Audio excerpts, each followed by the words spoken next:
Yo, what's up? This LB back at y'all with another one, man. Shout out to my brother Ticker TV, my Heart News Sports Podcast, Too Raw for TV, Black Reality TV, KQKC Boxing Network. Make sure y'all go subscribe to those respective channels. Also, give the video a like, hit the subscribe. Let's talk about this. So earlier, I talked about how the J.R. Smith signing was a bad move on the part of the Los Angeles Lakers. Well, no sooner or no later than I made that video about how the J.R. Smith signing was going to be a liability. Here comes the side hoe who'll be doing sideshows for LeBron James and the former Kendrick Perkins. I mean, at what point the buffoonery stops?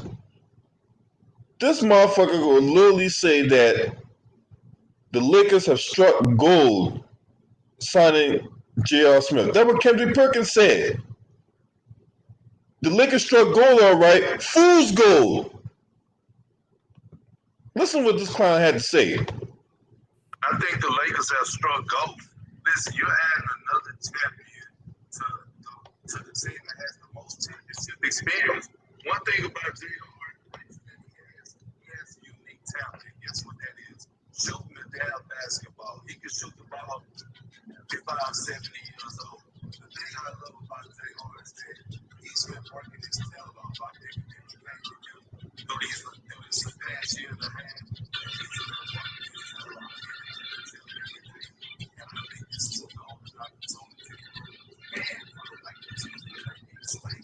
I could imagine with him and Danny Green being on the court together, how wide the debate is going to be for LeBron and Anthony Davis. Also, all right, for one, that's bullshit. So for a guy that hadn't played ball in like over 2 years, all of a sudden now gonna come on the court and just light things up, right? See, this is the kind of bullshit right here I'm talking about. This is why I stay put my foot in Kendrick Perkins' ass, right? Because he comes in and spews out bullshit like this, man. There ain't no way that a dude like J.R. Smith could just all of a sudden light things up from the three after being in a 2-year layoff. Man, let's see what this clown got to say. J.R. have a effect where he don't even need the ball in his hands, or he don't even need to score the ball to help the Lakers win. And see, that's more bullshit right there. That's more bullshit. So if J.R. Smith is known for scoring the basketball, but yet he don't need to score the basketball to help the Lakers win, then why the fuck you sign him? Hey, you want to come in, Mr. Big Chance? Come on, I'll put the link in the chat room, man. What up, James? James S. Not James Hayes, James S. What's good, homie? This dude, he just stayed talking bullshit. J.R. Smith is known, if you say J.R. Smith is known for shooting the damn ball, but yet he don't need to score points, then what good is he? J.R. Smith's value is scoring the basketball. So how can you say that, oh, well, one thing he can do is score the basketball. If you know that's his value, but yet he don't need to score the basketball, then what good is he? Come on, man. What up, Omar Pay Salute? Can he get you rebounds? Can he get you steals? Can he get you blocks? Can he distribute the basketball? No? Oh, no? He can't? You don't say. You don't say. So his value is tied towards scoring the basketball. So if he doesn't score the basketball and he doesn't put up any other kind of peripheral stats, then what value does he have? You don't bring J.R. Smith on the court just to be a fucking decoy.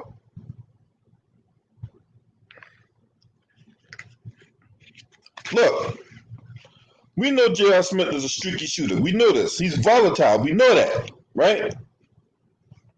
But that's what his value is. If you take that away from him, oh well, see, this is why I got. So let me get this straight. Now I played not one lick of NBA basketball, right? Not one, because your boy was out here fighting the good fight overseas and all that through 3.5 deployments, right? So how come I know that and this dude been in the game for 14 years and all of a sudden can't get that concept down his fucking head?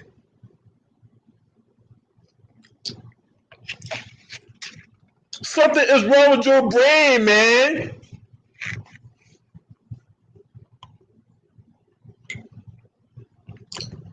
because they have to honor him. He can just play as a decoy. And then on another thing, I think that this is the White House story in the making. When he said that, when Kendrick Perkins said that J.R. Smith was the Dwight Howard's,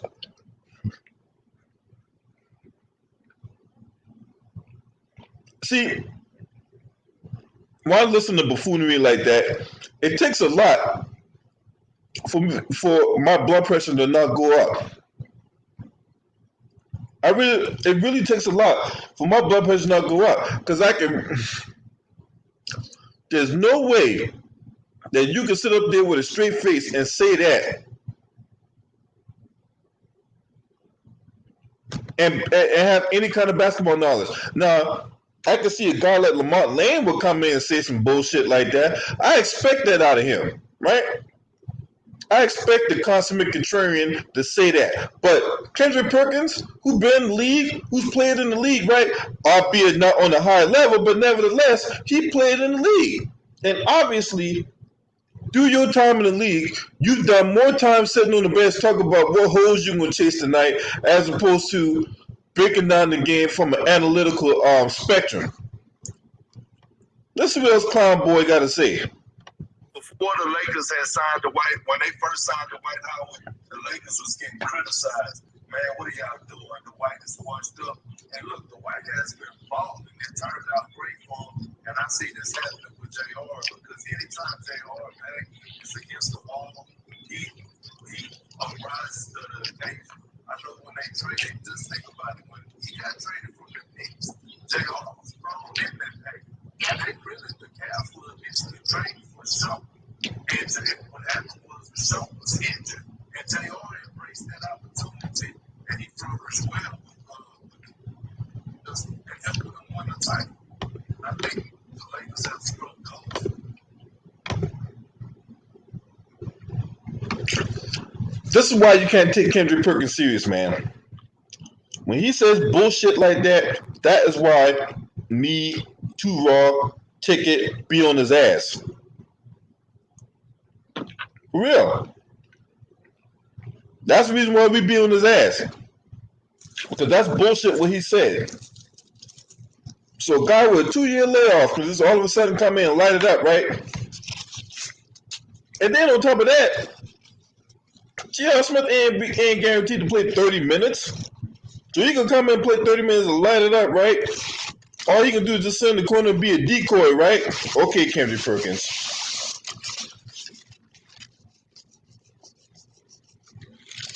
I don't know what ESPN see in this guy.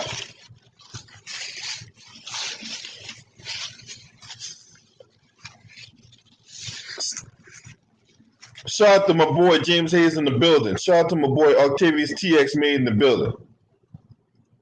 For real. Kendrick Perkins, salute to my boy TH in the building. For real, Kendrick Perkins. So let me understand something. I'm gonna repeat this again, just for those individuals that came in a little late, or you might have missed what I said, right? So Kendrick Perkins said that I'm gonna play it one more time for you guys that just came in. I'm gonna play it for you. Listen, you're adding another champion to the team that has the most championship experience. One thing about JR, Rachel, that he has unique talent. And guess what that is? Shooting the damn basketball. He can shoot the ball 65, 70 years old. The thing I love about JR is that he's been working his tail off. I think he really came from him. This is last year and a half. And he's been working his tail off every day. And I think this is a golden opportunity. And for the Lakers, they need space.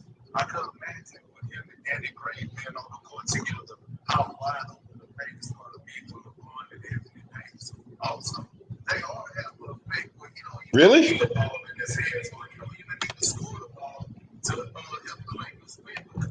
See, that right there. I mean, it was already bad enough he put Danny Green and J.R. Smith in the same sentence, right?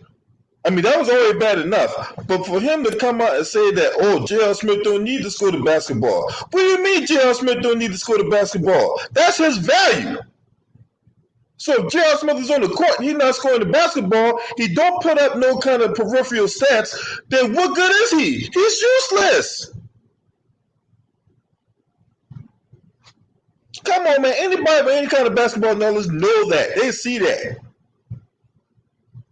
But yet, you leave it up to a guy like Kendrick Perkins to spew up more bullshit, and that's what we're going to get. That's what you're going to get. I tell you, boy, those clutch paychecks must be really nice. I mean, this dude, he must get compensated royally, handsomely, expeditiously. When he comes on TV and says stuff like that.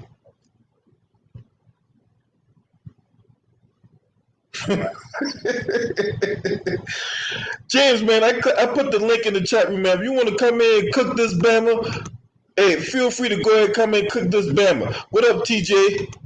What up, TJ? What's going on with you, man? Salute to my boy TJ in the building. Hey, be safe down there in South Carolina, man. Cases are spiking through the fucking roof.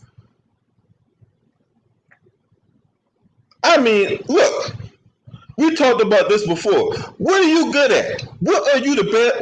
You're not even the best scrub. You're not even the best LeBron James jockstrap sniffer.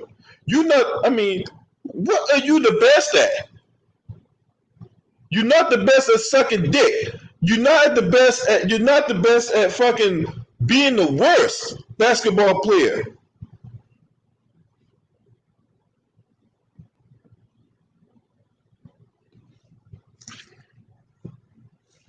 But yet, he's supposed to be a guy that hadn't played in 2 years, right? All of a sudden, supposed to just come in and light it up, right? Okay, where you got on this, James? Where you got on this Bam and Kendrick Perkins?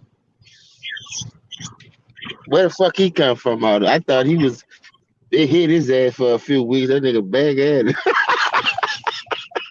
Yeah. That's why I say you can smell bullshit a mile away.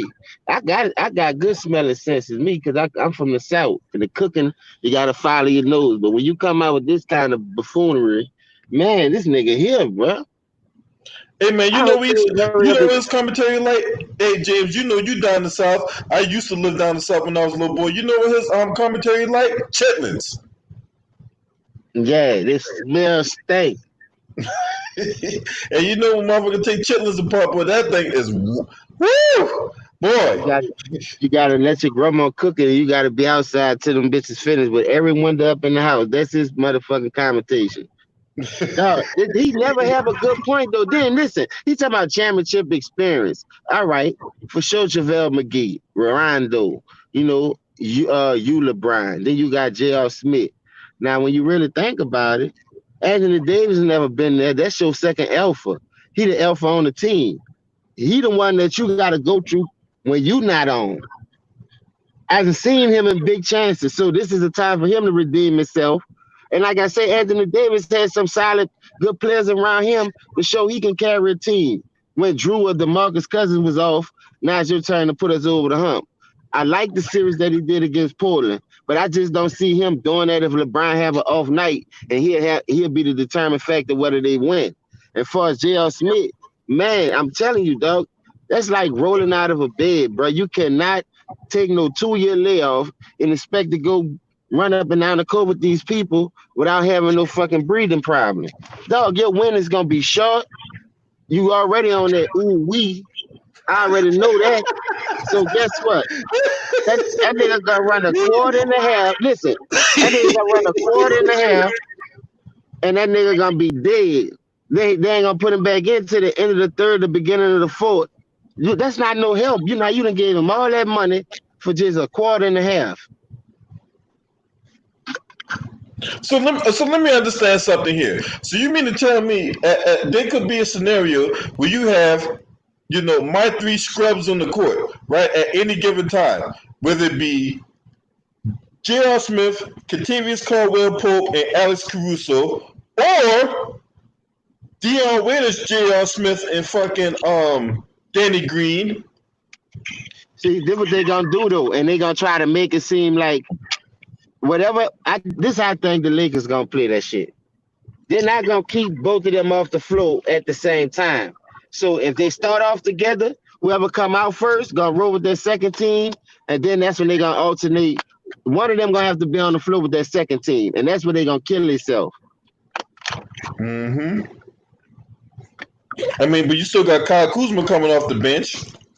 I trust him more than J.L. Smith because he in game form shape. You know what I Right. mean? Just by him knowing the system, just by him being in the flow already, I think he can handle the ball and bring it up with Rondo. I just need LeBron to play off the ball, man, and keep these bums out the fucking media pushing this narrative like he don't need all his help. Like you asked the dude, why does he the only one have to need superstar help to get to the dance? You got to the dance by yourself with an all-star and Justus Ilgauskas and Mo Williams. That's all you need to show that. Them dudes needed you to put him over that hump. They help you get there. Mm-hmm. Now you get niggas out of retirement, ain't playing 2 years. You getting a nigga who can't be a busboy and Dion Waitress. Come on, man. Dion Waiters was experimenting in his fucking lab, eating gummy bear weed and shit. Say, brother, to be honest with you, I only seen him had 2 good years, bro. The Who, first year, Dion Waiters? yeah, the first. I'm You just being saying, like, generous. You being generous. I don't think that nigga had no good years for your no, bullshit. no. I'm just talking about for as all right. I got a shot in the NBA. I lost it. Now I'm getting it back. Like when he first went to Miami, he was getting a few buckets, but then Yeah. he got into it with Pat Riley. Some shit had happened with the organization because he from the hood. He ain't about to back down. I like that, but at the end of the day, come on, man. Pat Riley ain't bring the fucking Lakers to 5 championships for nothing. You know what I mean? Exactly. Shout out to my You boy gotta get. Asar9 in the chat. Hey Asar, come on in here, man. I've been wanting to get you in here, man, for real. Come on in the chat, man. That's my boy right there, you know what I'm saying? Asar9. Shout out to my boy Asar9 in the building. I Yeah, he love it speaks that you some be real cooking shit. Lamont Lane ass, man. He be putting his ass on a fricassee. You know what? He be cooking CJ too. Yeah, CJ ain't got shit to say. Come on, man. Y'all be hating on me, man. That nigga had CJ wanted to cry yesterday, boy. That nigga. Oh, I missed that, man, because I went to sleep. But Kendrick Perkins, Oh my god.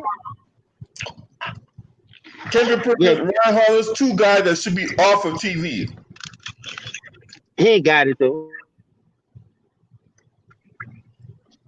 I know Okay, Kendrick homie. ain't got it. Cause let me tell you why. You had your chance to play sports and you flopped every time.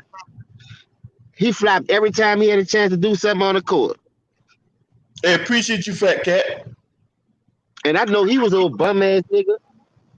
I know he was a bum ass nigga when he shot a shit on Paul Pierce. If it wasn't for Paul Pierce, bitch, you wouldn't have no credibility to talk at all because you wouldn't have a ring, bitch. I know, right? He ain't got no credibility now. You know what I'm But saying? you To got the me, he nerve ain't to got talk no about the credibility nigga. now. I know that, but since he signed a clutch, LeBron gave him a pass. Go ahead on out there and push the narrative, baby. Yeah, How he you up gonna there. That's boy. I tell you, but when I heard that, and then he talk about he could be this comeback story like Dwight Howard. Really, dude? Really? hey, you know what I'm saying though? I'm not gonna lie to you. Seem like all these young dudes in this age bracket for the new age basketball that got going on, all Right, these dudes look up to LeBron, right? right. Look how Trey Young just signed to Clutch Sports. So you know what that means. Well, Soon he get out. that was obvious considering that his agent went to Clutch. Yeah, that's what I'm saying. So soon he get out that contract with Atlanta and they don't be able to do nothing to put nothing around him. You know where he going at? Especially if Yeah. LeBron still be playing, because that bitch trying to put up a Tom Brady play to E50. He trying to put so many years on the table where nobody will ever be able to play that amount of years. And he got the body to do it. Don't get me wrong. He got the well body to do it for us, taking care of himself, putting the right supplements in his body to keep him from going. Because in 17 years, out of all this shit you just had to pull growing, dog, and you got niggas got ligament torns in their fingers, all kind of shit going, shoulder injuries. This nigga ain't never had no motherfucking injury. Now he got longevity now. What's up, Choco Taco? What's up with you? Man, just chilling. Just saw your live stream. Wanted to speak my mind a little bit. Yeah, go ahead. Go ahead. We talk about Kendrick Perkins' old trifling ass. Man, that dog Kendrick Perkins is a piece of shit.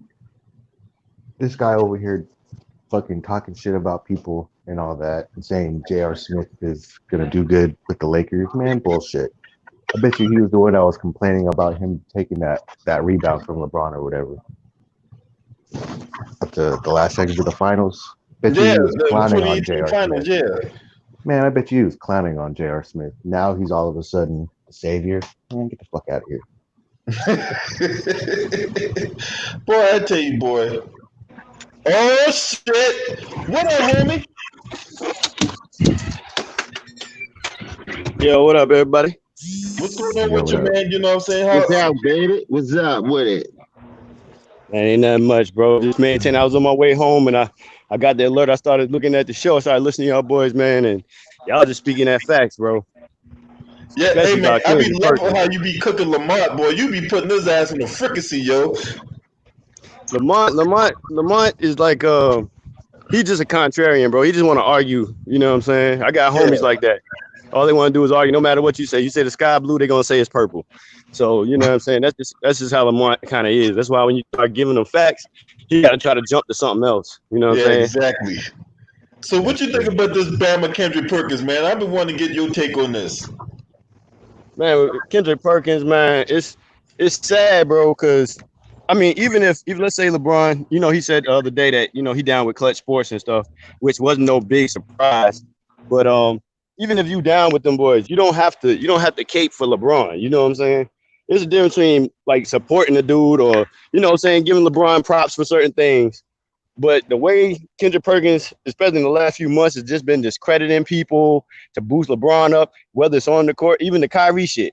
He went through all that shit talking shit about Kyrie when it's all kind of WNBA players, all kind of just other athletes that's supporting what Kyrie and them boys are talking about doing with sitting out. But he's got to be the one to go on the other side and try to make Kyrie seem like something's wrong with him or like he's, you know what I mean? Or like he's a problem when he's really trying to be part of the solution. You know what I mean? But that's what I he's paid for. think it's just ridiculous. And saying what J.R. he's Smith is going to revitalize the Lakers is stupid. Yeah, he talked that bullshit. Talk about if you put a Kyrie Irving's brain in a bird, it'll fly backwards. Exactly, brother. See, I just showed you, man. And then he had to come and eat them words the next day. Yeah. That's just like a lot of these. Like I remember y'all talking about like CJ and them boys, man. A lot of the problem is, and James made a good point before I got into the thing. I heard what he said when he was talking about how like these guys look up to LeBron these days. Well, look at like how TJ was last night, James. For example, like he's so into LeBron. Like when LeBron make mistakes, they just act like that shit never happened. That's the same way these guys kind of look at themselves. You see what I'm saying? Yeah. Like Michael Jordan, people who looked up to Jordan, it wasn't you the type of person that don't have no excuses for everybody when shit go wrong. You know what I'm saying? Right. Or when you got obstacles, you don't be like, man, oh well, I guess we gonna just have to give up. You be like, man, nah, we gonna figure this out and I'm gonna win. You know what I'm saying? Because that's the Jordan type mentality or Kobe Bryant mentality. When you got the LeBron mentality, it's like, well, if I don't win, I just have to get everything. I got to tip the scale all the way in my favor, and then you know what I'm saying. I should be able to do whatever I want to do. You know what I mean? Like that's how these guys' minds are. That's why you can't tell them nothing logical about basketball without them going off the deep end. You know what I mean? Hey, shout out to my girl Carla Jenkins and OG Go in the building. Appreciate you. Fresh boy from Beham. Salute to my boy TH in the building. Hey, look, did you you know what I really hated though, Asar and Choco Taco? I tell you, when when they got swept by the Golden State Warriors in the 2018 Finals, right? This dude tried to come in with a cast on his hand, trying to change the narrative or whatever like that. Now, mind you, throughout the whole series, he's dapping it up with people, doing all kinds of rim rock and dunks and off the backboard and shit. And all of a sudden, your hand hurt now in the cast. Down block. Yeah, I didn't like that. He was wearing his wife's scarf around his hand and parading it around like, oh, you like that shit? Had it on the table, dapping up everybody. Frauds. I'm like, But, come hey, on, man. That's fact. Don't forget. Word of a- Remember before Word of he a friend, flock together. before he went out of that game, he went around and dapped and hugged everybody on the court with that same fucked up hand. Yeah. But now all of a sudden that hand is just stopping him from being able to get a win. Yeah. LeBron No, James guys is just pitiful. Didn't he do an alley-oop to himself off the backboard? Mhm. Yeah, he did that in Game 3. Yeah, Oh, he was doing everything. Listen, this is what I'm trying to tell people, man. I don't care if LeBron come out there with a cast on his hand. That's weak as hell. Due to the fact that we can go back to Game 1. Game 1, he could have won the game. When the man had a chance to win the game, he passed the ball to George Hill, who's getting guarded by Klay Thompson, who's a great defender. What the hell he thought was going to happen, I don't know. Then George Hill, I had to tell my homie this. Because me and my homie argue about this shit all the time. I said, bro, look back at, we watched the games. Because you remember like when quarantine was on, they started playing all the old finals and all the old playoff series. You know what I mean? Right. They played that game. And I was sitting there with my homie. I said, look at George Hill's face when he shoot these free throws. George Hill like he wanted to be anywhere in the world but at that free throw line. So I said, how do you expect him? How did you expect this man who looked like he don't even want to be in the building right now to hit these two clutch ass free throws, right? Instead of LeBron James taking it to the basket on Steph Curry. Exactly. Then take this out, LB. Then I paused it, right?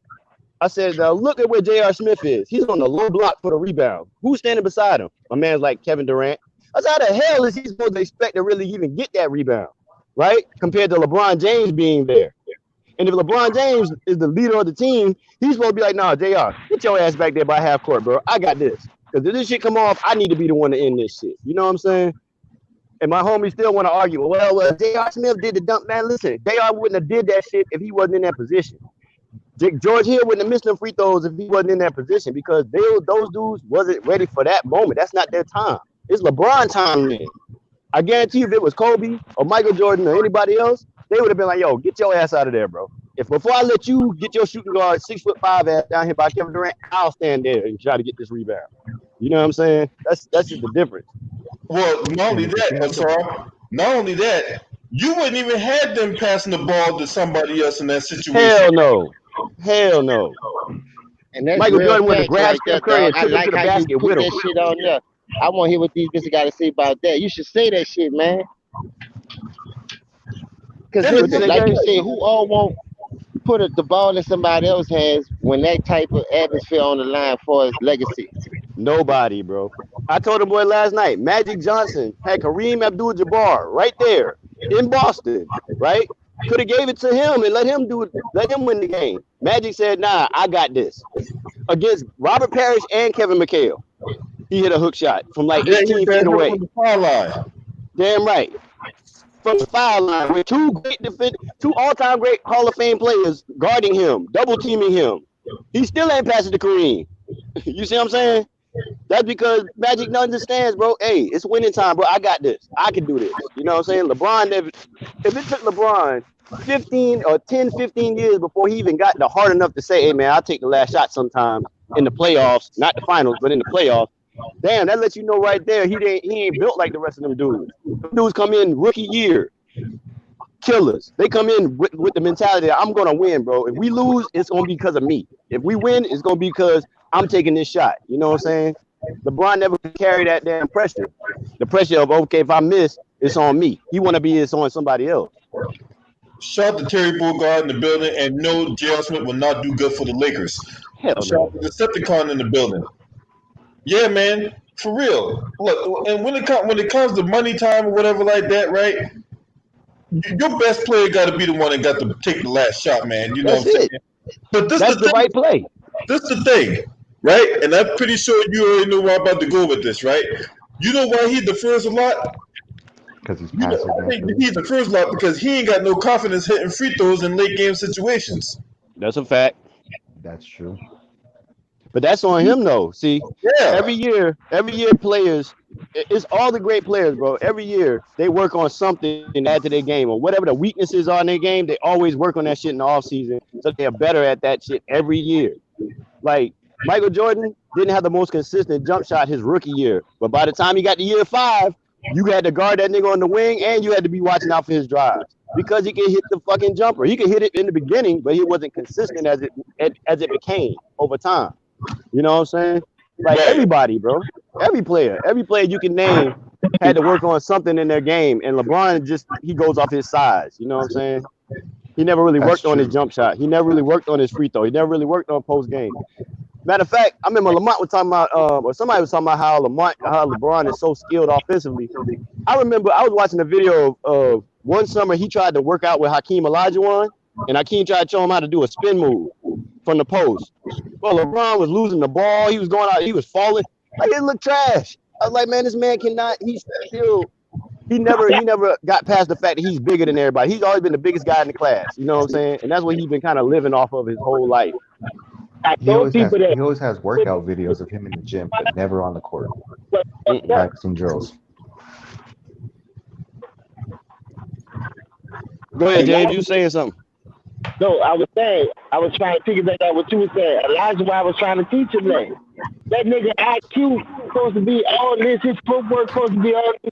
He couldn't even do what that man was trying to teach him to do, to work on his other aspects of the game to make him a dominant player.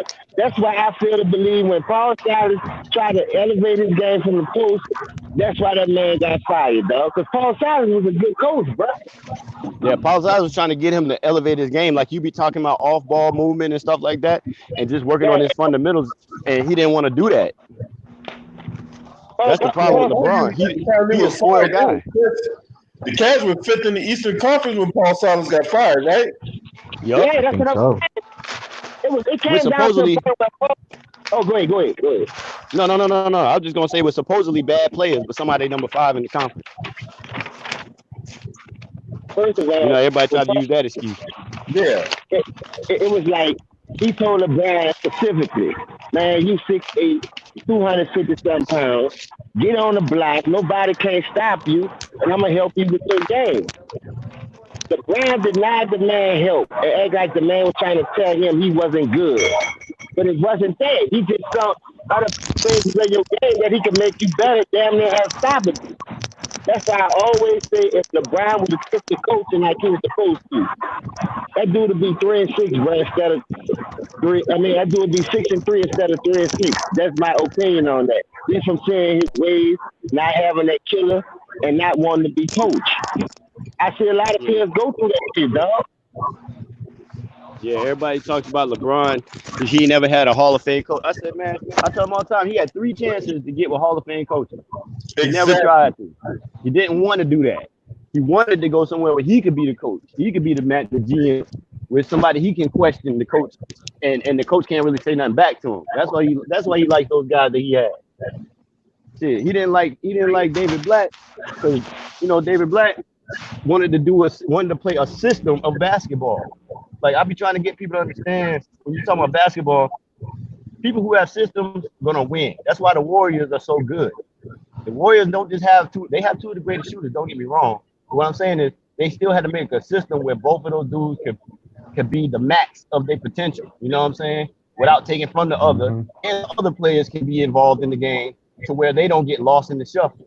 They can have rhythms. They can understand what's going to happen next off a certain action that somebody else does on the other side of the court. You understand? LeBron, he has every team he plays for, they have to switch from whatever they were doing to the LeBron offense. LeBron has it. LeBron drives. You got a big man. You got to go out here and shoot threes now. Power forward.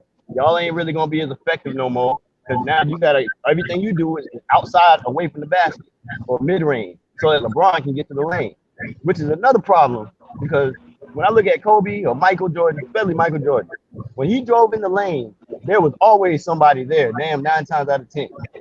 There was always multiple bodies to get through. LeBron has to get by his guy, and then the lane is wide open in today's NBA. So for me, I'm like, dog, if LeBron is so great, he would average 40. Easy. You know what I'm saying? Like if he has so many skills and so much ability other than just trying to bulldoze over somebody and get to the basket and lay it up.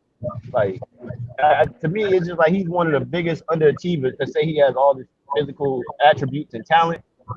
He's gonna be one of the most durable niggas I've ever seen, hands down.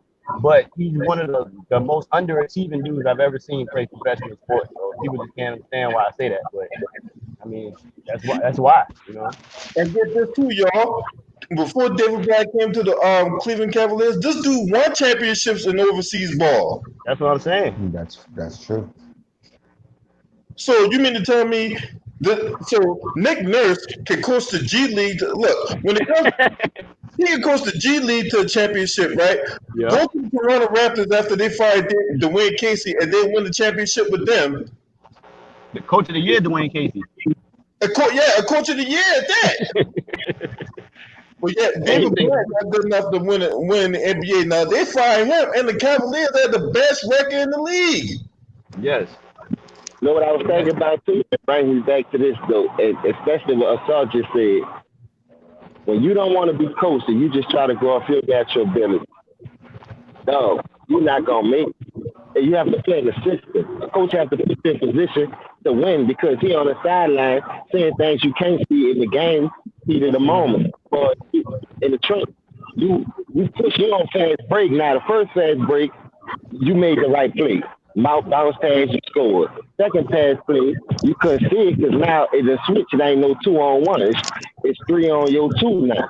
You feel me? Now you don't know what to do. So that situation, he can better you and help you understand it. But no, you want to get this man fired because he have a system and see something you can't see from the sideline. And then when you hear players go at coaches like choke them out like the Spreewells, that take away from your game from me, dog. Because that's right. Let me know right there, dog. You don't want to be coached. That's why they have all these players in front of you, coaching, trying louder for you to make it to the league. But you gonna try to outsmart these people. Come on, man. See, I think a big problem is too, James, is like now you got, since there's so much shit that people can be watching and like even basketball, people don't really watch basketball and like focusing on the whole game. Like back in the 80s and 90s, it wasn't 1,000 channels that you could watch, you know what I'm saying?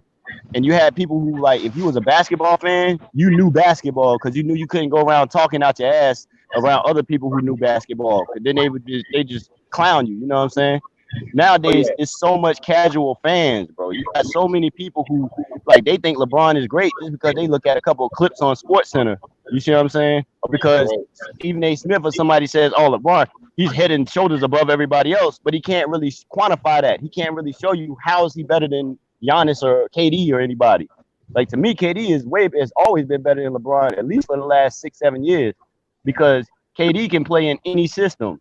And you don't have to change the whole system around for it to be effective. And he can still get his same numbers regardless of who he plays with. He can play with the Charlotte Hornets right now and not fuck up anything they're doing and make that team a playoff contender by his goddamn self without players having to go and cut off half of their game just to make him, you know what I'm saying, shine. Exactly. That's true. That's what Steve Alexander and the underrated darkness in the building. Look, and KD is a fucking killer. When it's time to play basketball, hey, you know what time? You know who getting the ball. Period. No questions asked, and you know he gonna deliver. Facts. I love KD, man. God damn it. Look, Kevin Durant is a fucking. That motherfucker is a sniper with that goddamn basketball, yo. Hey, let me ask y'all something. Oh, go ahead, Jay. So I was thinking about, remember when Kevin Durant dropped 50 on Kawhi? That's why he was mad at Draymond, because you see the man cooking. Give him the ball. Now you trying to play point forward and you done turned the bitch over. If KD would have brought that bitch up and he could pull it or just get a chance to, he must raise up. I prefer him to do that than your dumb ass trying to bring it up. After damn right. Fucking 50 burger. The man got a whole 50 burger cooking. Let that man do his thing, bro. Like, that's the difference, man. Sometimes, and you know what else I noticed, man? What do y'all think about this, man? Let me ask y'all this. What do y'all think about, like, when LeBron does retire, right? you know how everybody try to act like he's in the GOAT conversation right now, which I don't believe he is. I But don't I don't think he believe is it either. either. but think about it like this: when he retires, people like Kevin Durant gonna still have at least if LeBron played 3 more years from now, Kevin Durant still got at least 2 extra years after that, 2 to 3 extra seasons after that, right? Right. Now Kevin Durant lost 2 seasons. He lost a season because he broke his foot years ago, about 10 years ago. Then he broke it. Then he got the Achilles, right? So Right. without two, if he had played those 2 seasons, he would be right there at the scoring list with LeBron. You know what I'm saying? Wherever LeBron is at scoring list right now, he'd be right behind him, or maybe equal to him or a little bit ahead. You know what I'm saying? Realistically, Despite the fact he came in the league like 4 years later. later, exactly. So what I'm saying is, True. once LeBron retires for real, for sure, how long do y'all think it'll be before people be like, you know what, Kevin Durant was better than LeBron, and all these other dudes, Giannis is, 3 years from now, 4 years from now, people gonna be looking at Giannis like, you know what, depending on what he does, if he gets a few rings, think about, man, you know what, Giannis was better than LeBron. You know what I mean? A lot of players, Zion's gonna be, to me, if Zion develops like he possibly could, he'll be better than LeBron and more of a winner. Man, look, they already hyping him. They're already hyping him up to be the new face of the league. Yeah, man. Hey, but I'm gonna tell you something. I'm from South Carolina, bro, and my man is Zion's first cousin, bro. Like, watch that man grow up, type shit. Zion is the real deal, though. Dog. He is. Hey, Him and Ja, when they both the real deal. he played. Did he play his ball in something, right?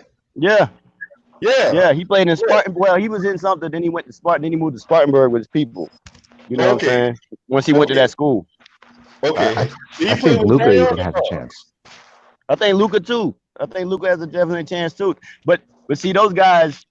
The thing is, this is what I'm trying to say. LeBron James gets so much of a pass on everything he does that Yeah. these guys gonna be able to, like, let's say Luka gets a championship in year 5 or something, right? Years before LeBron did. People will still be trying to say, oh well, he got to play with such and such or this person, or the league is different now. Like, they're gonna make excuses to try to make it seem like, oh, that's still not as good as LeBron, whatever LeBron did, with better players. LeBron playing with super Hall of Fame, all NBA niggas, and Kristaps has got maybe Porzingis as the only other dude that's all NBA level on his team. And let's say he were to win against a great team like the Nets or something next year or in the next couple of years. You know what I mean? People will still try to find some way to make it seem like, no, what LeBron did was better. That's the shit that gets me.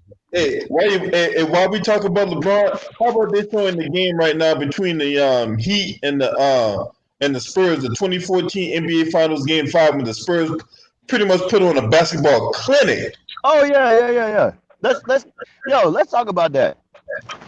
Why do people not want to admit that LeBron has like 2 of the biggest finals losing margins ever?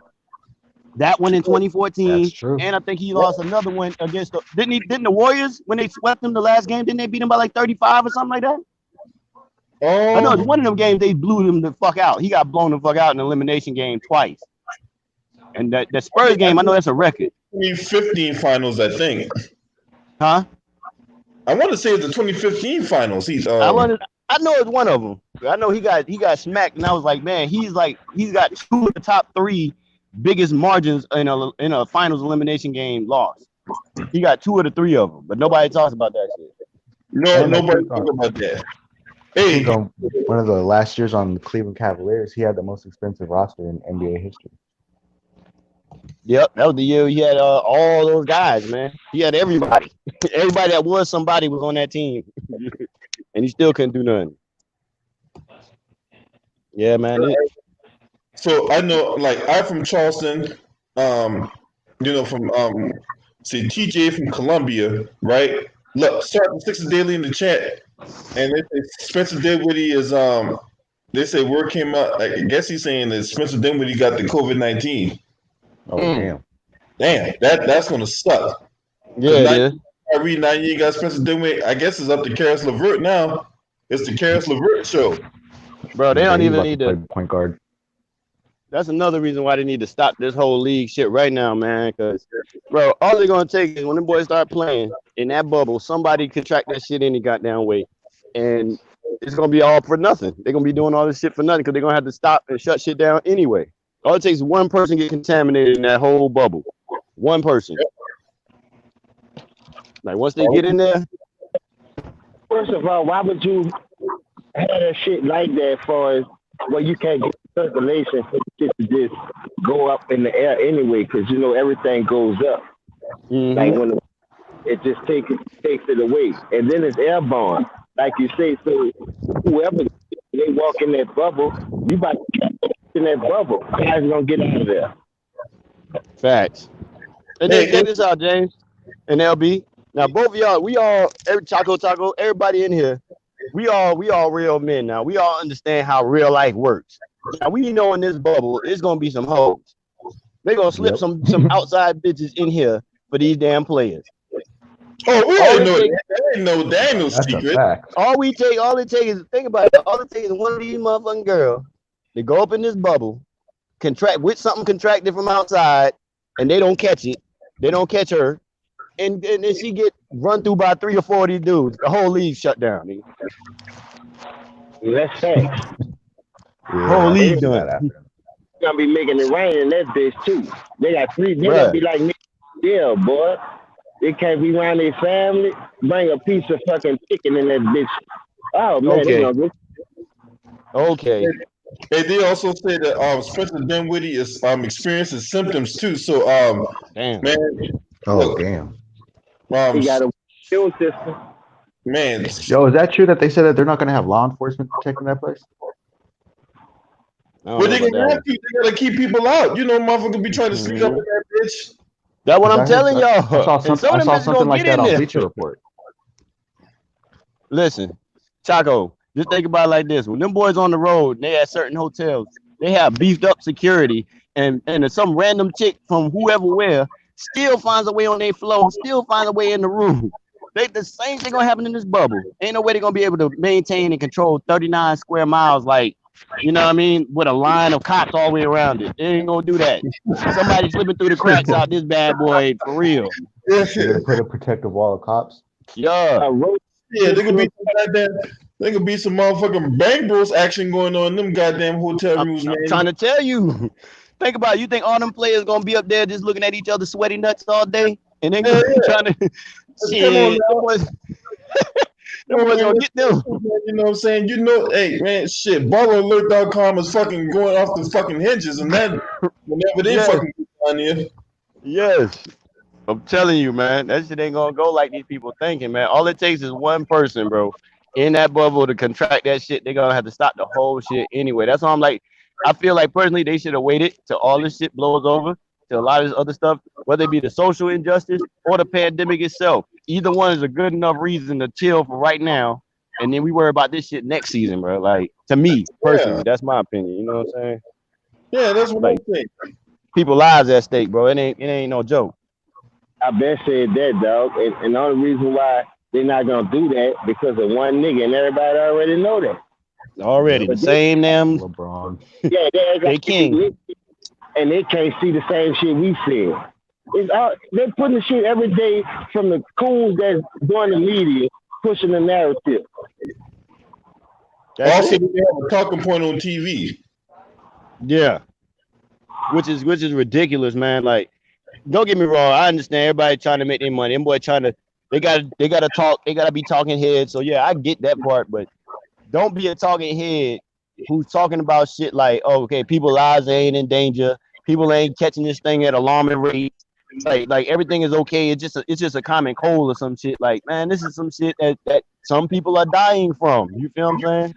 Now, Shit, white people, a lot everybody now, of even people even die. without yeah, but I'm just saying, even without dying from the shit, dog, you don't want to have to get it. You don't want to have to go through what some of these people say they going through. Some niggas say, Man, man, look, I oh, saw.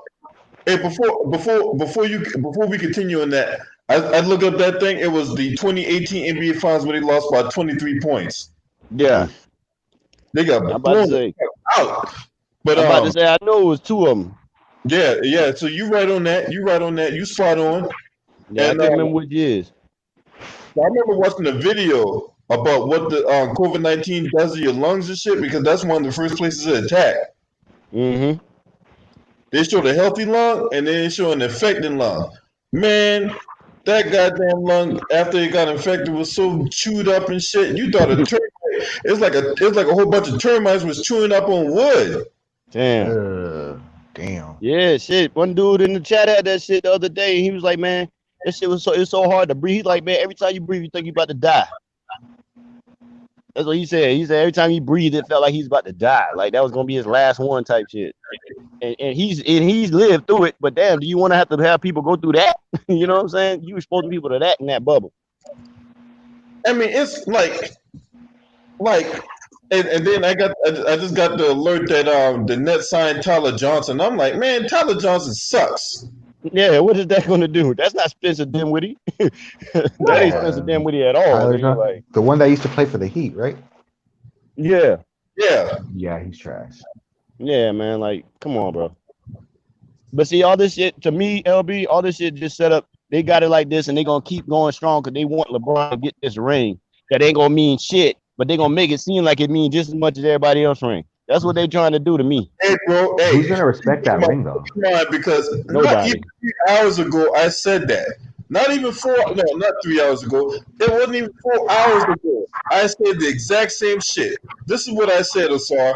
I said that if LeBron wins this championship, then not LeBron James fan, but LeBron James dick riders is going to this thing out to be, well, we all had an even playing field, and you know you got to play. You had to play the hand you're dealt, and all this type of shit. Yeah, all that bullshit. If he loses, this is what they're gonna say. Well, you know the Lakers were doing fine until the pandemic hit, and they lost their momentum. Fact. That's exactly Dude, what I the damn think word's gonna Clippers be. were They on got a- a narrative on either a way it roll go. with them. What'd you say, Taco? I said I think the Clippers were like on a roll. I think they went like 11-1 before the season stopped. Yeah, Clippers. That's my pick. That was my pick all season long, yo. I really think like either way it go. Even with this pandemic, if the Clippers come with 90% of their roster to the Lakers, whatever they're gonna be bringing with J.R. Smith and these dudes, man, And, Clippers have a field day with these niggas. and then this is the thing: they play each other the first game. Yeah. And this Yeah. is, you mean to tell me you're gonna have Dion Waiters and J.R. Smith and fucking Danny Green going against the likes of Paul George, Kawhi Leonard, and Lou Will. Montrezl Harrell. Man, that Clippers team is fucking loaded. And they're better. They was already better as a team than the Lakers were with their pieces. Now you talking about Dwight might not play. Avery Bradley ain't playing. You got J.R. Smith who ain't played in 2 years. Dion Waiters ain't did shit in about 2 or 3 seasons. No meaningful shit. Like, I don't understand how they think that's making up for anything. Huh? JaVale McGee got asthma. He ain't gonna make the He cut. ain't gonna be playing. No. Yeah, and Dwight, I don't think is going. That's what I'm saying. They ain't even got no bigs, no centers. I'm gonna tell you this, right? I'll tell you the one thing that really pissed me off, right? Not this season. You gotta go back to last season when the Lakers traded away Ivica Zubac. Man, Yeah. you just don't know how bad that trade pissed me off, man. Off a motherfucker by the name of Mike Muscala, man. Who ain't did shit when he came over there? Nothing. Exactly. He was so bad. Luke Walton put him on the bench like the second game. Bro, Doc told them boys he was glad for the alley-oop when they gave him damn Zubac, bro. he thought that shit like an alley-oop. He just dunked that shit in. Hell yeah. But Mike Muscala, dog. Basically got him. And now they could have had Zubac. So now that damn Dwight and JaVale ain't there, you would have had a decent starting center to go out there with AD in the front court. Now who they gonna and they cut Cuz. And they cut Boogie. They cut Cousins and kept fucking Jared Dudley. These boys stupid, man. This shit crazy. Just like they're gonna have to have LeBron play This center. the thing. Last season, right, when they traded away Zubac, right, for that trash ass Mike Muscala, right? Yeah. They had JaVale McGee was on a 1-year deal. Tyson Chandler was on a 1-year deal. So you could have locked up Zubac long term, get them motherfuckers up out the way. Man, you don't know how bad that trade pissed me off, boy. And then they Marcus Cousins and kept the resident Gatorade enforcer Jared Dudley on the fucking roster. Hey, but man. you know, Jared Dudley's that guy to some of these dudes. They acting like he's gonna bring him over the hump. You got to take him over the hump, LB. Man, Jared Dudley makes San Diego look bad. Jared Dudley, man, and J.R. Smith. This is my thing. What do y'all think? What do y'all think? Like realistically, J.R. Smith going to actually bring to this damn team, bro? Nothing. Like 5 points per game, maybe, right? If that. and he'll probably get lit up for like 15 to 20 a game. Damn sure he will. Because who would he? Listen, the thing that's funny is this: how the media makes things to where people in the street think they know basketball. Because you go into any bar right now, any place where people talking about sports right now, somebody in there talking about, man, hey, bro, JR, we got J. You know what I mean? Like, he's really going to help them, bro. They ain't even considering the fact that J.R. Smith ain't played no meaningful basketball in 2 to 3 years. Exactly. They acting like these dudes just come off the couch and be superstars or something. He wasn't a superstar when he left. No. You know what I'm saying? He was declined. He had declined badly by the time his last season in Cleveland. Them boys were trying to get rid of him when they ain't had nobody else. Yo, You know didn't what they I'm pay saying? him like $18 million to stay his ass home? That's right. There were 2 occasions when J.R. Smith was popular. During the when they won the championship and Obama had him at the White House, Yeah. and he became that internet meme when they in Game 1 of the 2018 Finals. Yep. That's it. That's it, bro. Internet. J.R. Smith, so J.R. Smith can jump off the back of the truck, right, and light it up on the court, right? Okay.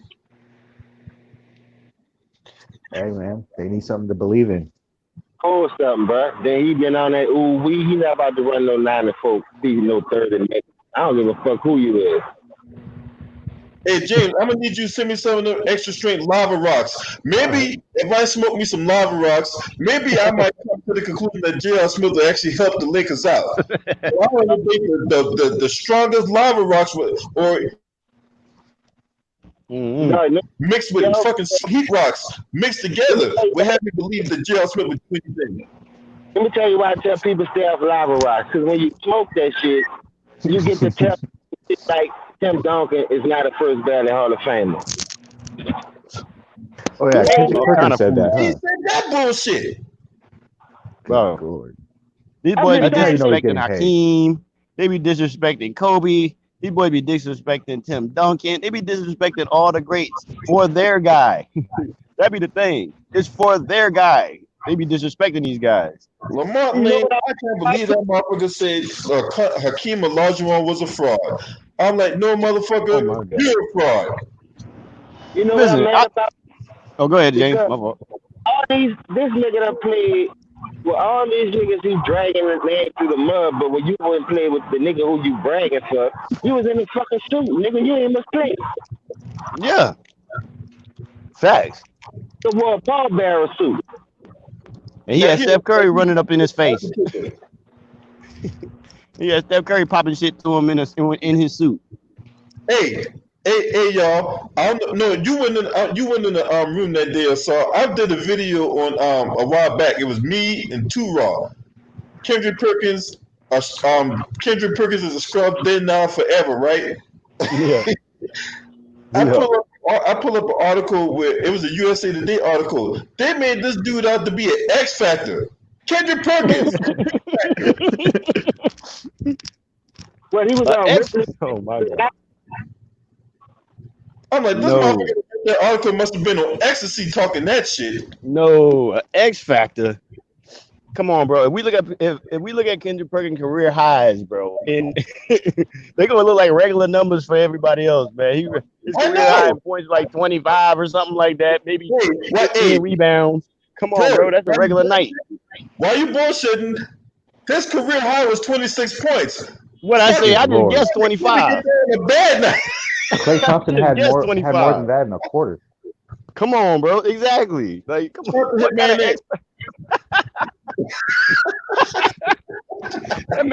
that man had years where he averaged 0 blocks, and they talking about them.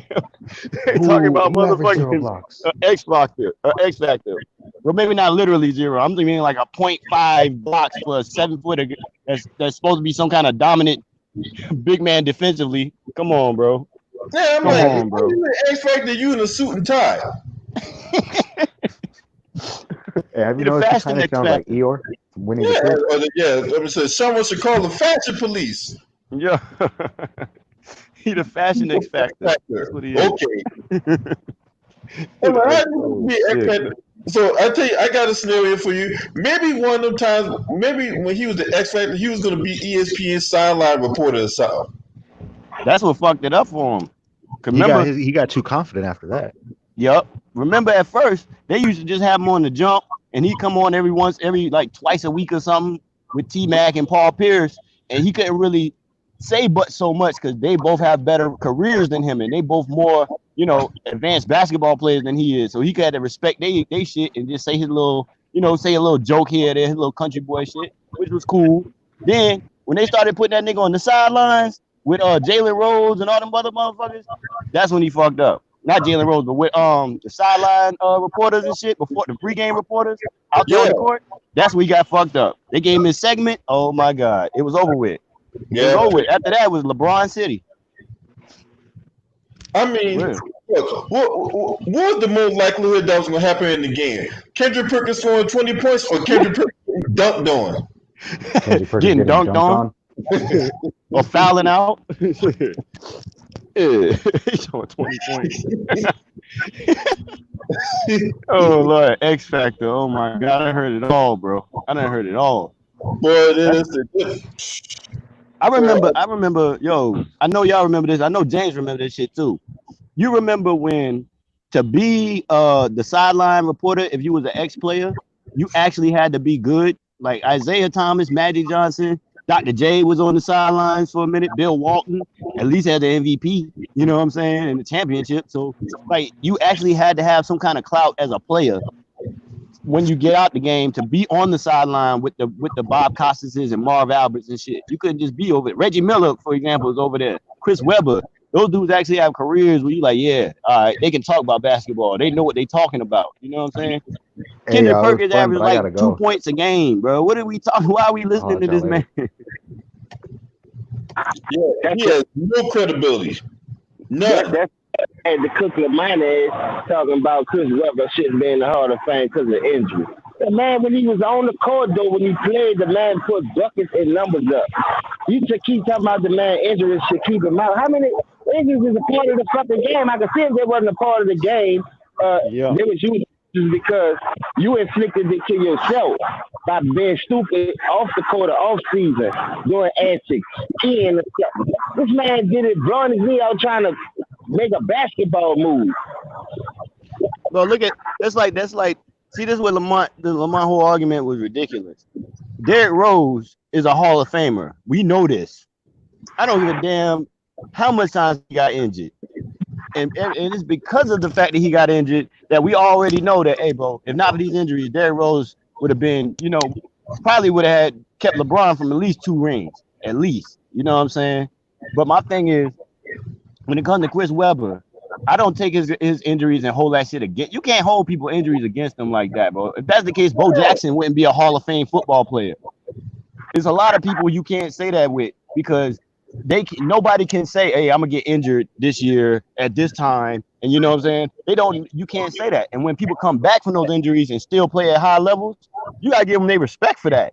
That's the thing. He had injuries, but it's not like he had injuries and then he went from 27 to 18, you know what I'm saying? And then 15 and then 14 and 13. And dog, he had them same years we had those injuries. He would come back the next year and average 25, 21, 22. You know what I mean? So that matters. You know what I mean? You can't look at people. I don't hold people's injuries against them. Just like Grant Hill, I don't hold Grant Hill's injuries against him because before Grant Hill got injured, he was already on a Hall of Fame path. Right. It's not like he was going to just completely fall off the map. You know what I mean? Like, so I don't know. Lamont be just trying to find anything to try to hold against certain players, bro. I don't know what that is about him. Just like the Hakeem shit. Hakeem Olajuwon did not have another All-Star to play with until 1994. People forget that. Clark Drexler in the trade. Exactly. Except when he had Ralph Sampson when he was young. Okay, cool. But the bulk of his career, he was playing with a bunch of guys who were just role-playing guys. You know what I'm saying? Kenny Smith was good, but Kenny Smith wasn't a multiple-time All-Star like that with Houston. He wasn't. You know what I'm saying? And if he was an all-star, he was like a low-tier all-star. You know what I'm saying? He wasn't superstar Kenny Smith. It was Hakeem. And man, one year Hakeem was they had a 15-man rotation. It was 11 niggas averaging double figures on that damn team. And Hakeem had to lead that.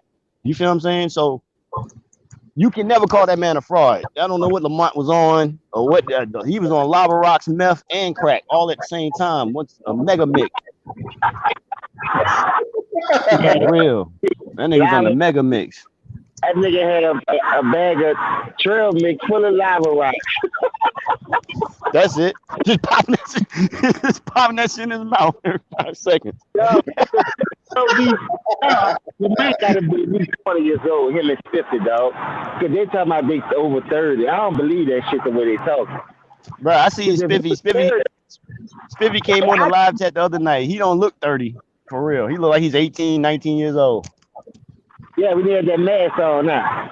Mm-hmm. Yo, them boys don't know shit about basketball, and I know that. Nah, man. Only them dudes. But you gotta make excuses for the bum. See, this is what they do, James. This is what they do, fellas. They look at when they was looking at basketball, they saw Kobe after his Achilles. They saw like old Charles Barkley, old Olajuwon. They saw old Michael Jordan with the Wizards. And they think, well, damn, this these dudes, this how good they were? Man, these boys ain't shit. That's what they be thinking. They don't really know how these dudes were. You know what I'm saying? They really can't speak on how good these dudes were because they didn't see them in their prime. They seen them in the last years, last legs. Like, they'll probably talk shit about Karl Malone, but they saw Karl Malone with the Lakers. You know what I'm saying? So, like, yeah, that's the shit that gets me. Like, they don't know no basketball because they only know these guys from their last legs. You know what I mean? Come on. Yeah, man, that shit crazy, man. Like, hey, this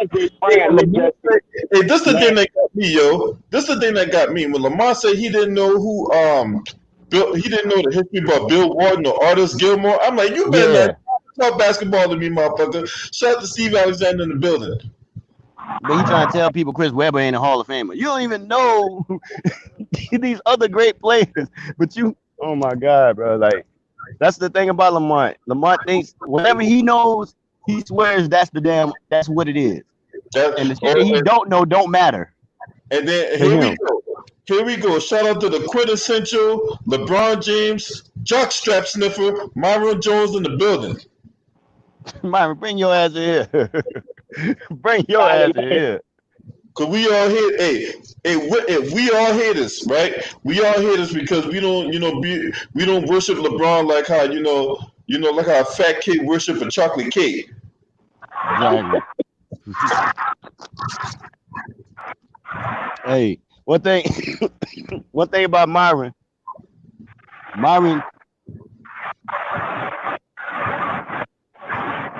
Damn, what the fuck happened? You try to do from day one LeBron better. Oh, man, get out of here, man. Get out of here.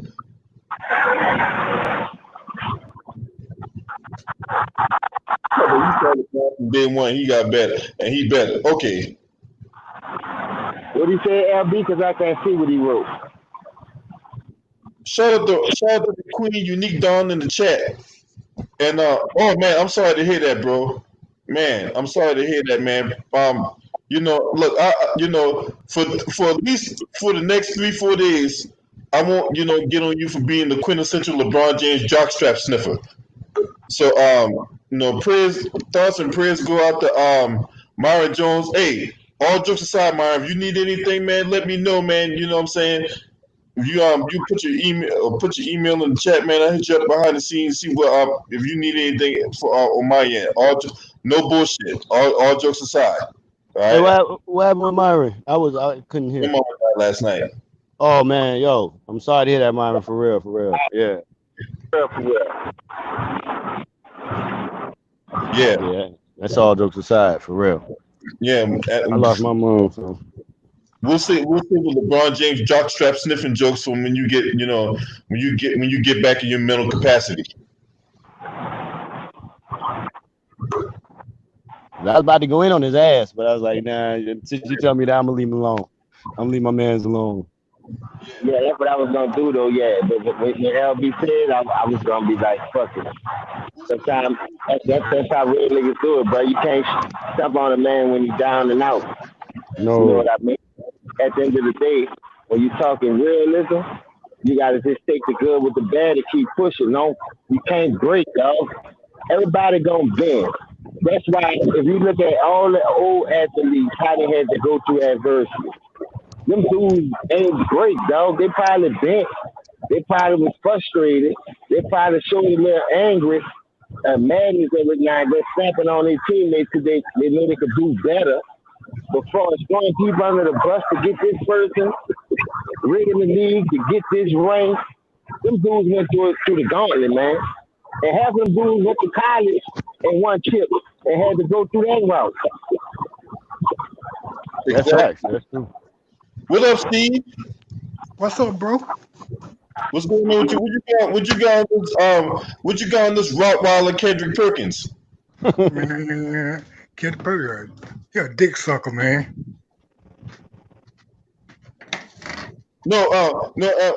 He a dick sucker to the third power. You know what I'm saying? Because he licks balls, anuses, cracks of the ass. You know what I'm saying? Blowing Yes, the sir. asshole hairs at the same time. But go ahead, continue. I'm sorry. Man, Kid Burger be saying some wild shit, man. I ain't never seen nobody on a nigga nut like you do LeBron. Hey, y'all know what I think is so crazy about that too? Like, it's not like LeBron might have these boys on the payroll, and we always say that shit, but realistically, LeBron don't even fuck with half of these dudes. That's what makes it so crazy. And LeBron don't Hey, be chilling with you, Shannon hey, Sharp you, or you, you Kendrick think, Perkins or none of these dudes, but they be just all on his damn nutsack all the time. hey, you think, That's the shit I don't get. you think he doing that just for TV? No, I think they want LeBron to show him that kind of love personally, but he ain't Yeah, gonna never do it. So they just gonna continue. You know what I mean? It's like a kid, bro.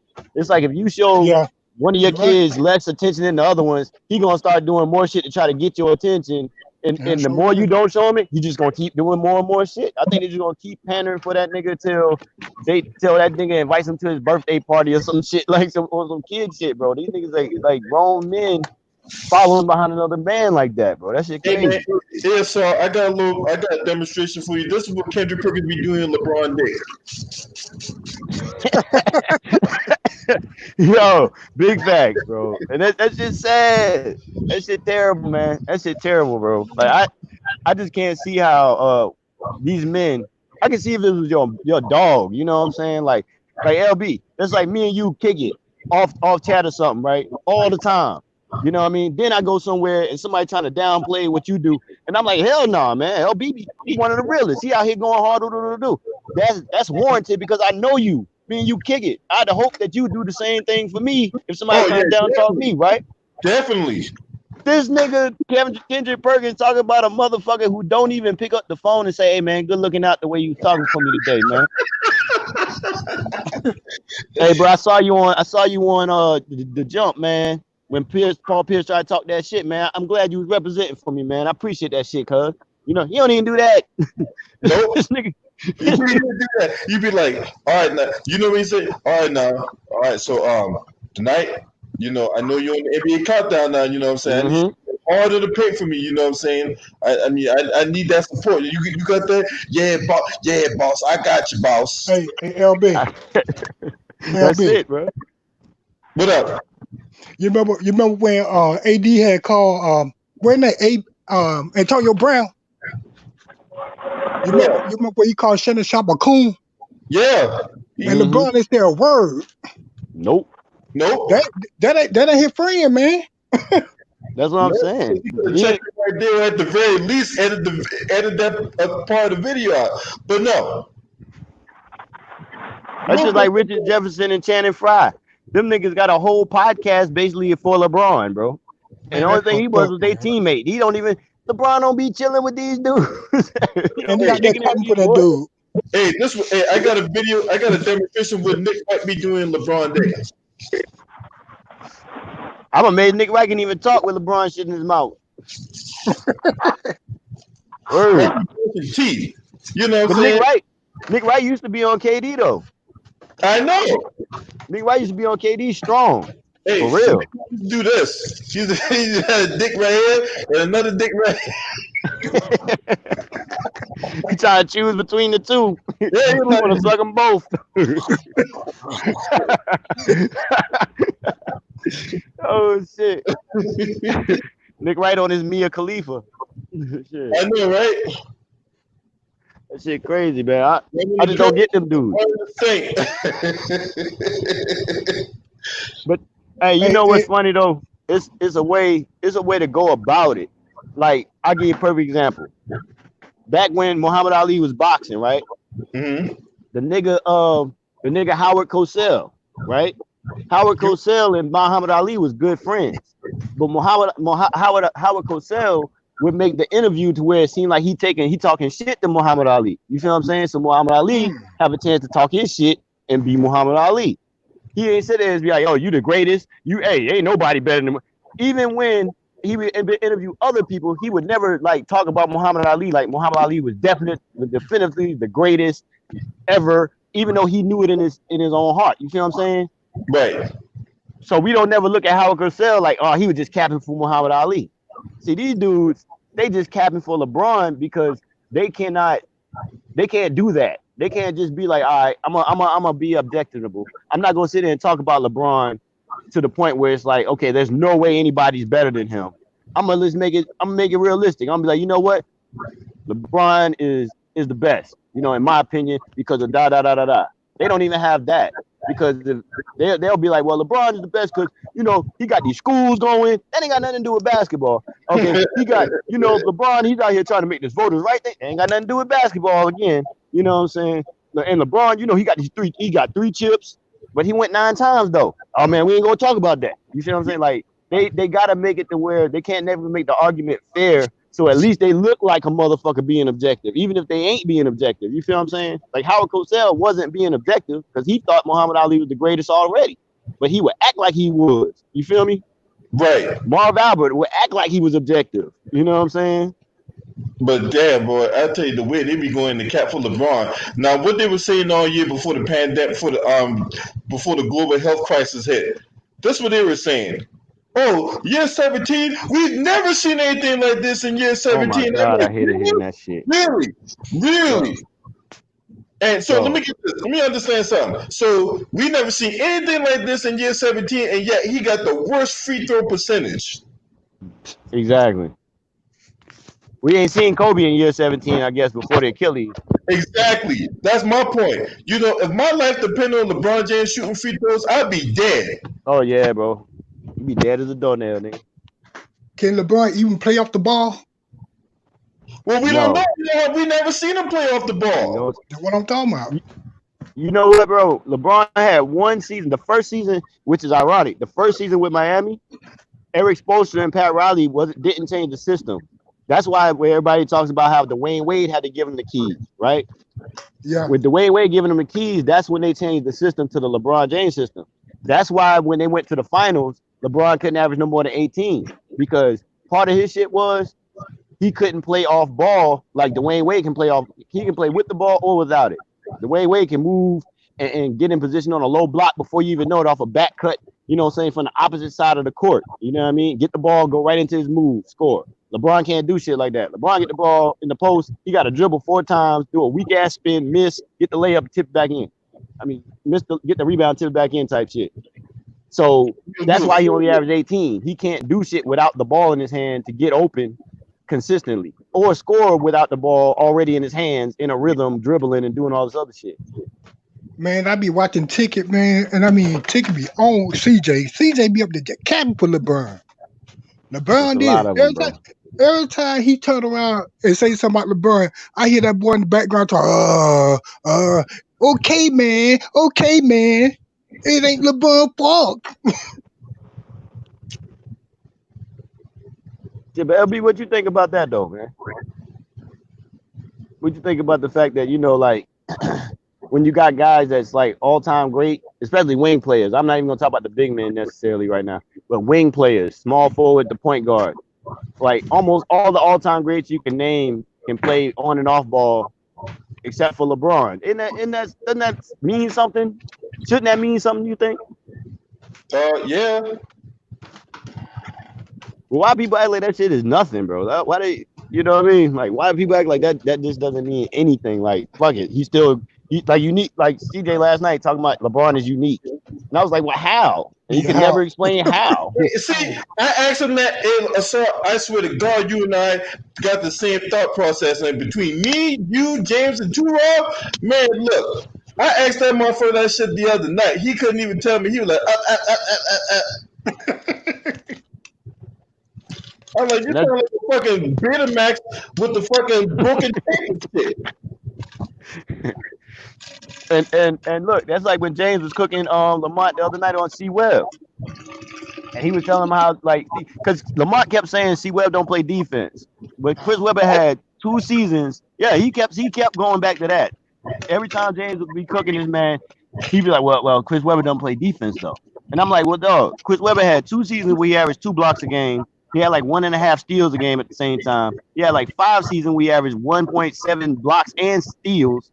I mean, dog, the man played defense, but you're not gonna get on the all defensive team when you are in the same. You playing in the same areas like Shaq, Tim Duncan, Kevin Garnett. You know what I'm saying? You got Marcus Camby out there. You got all these other guys whose job is to play defense. You know what I'm saying?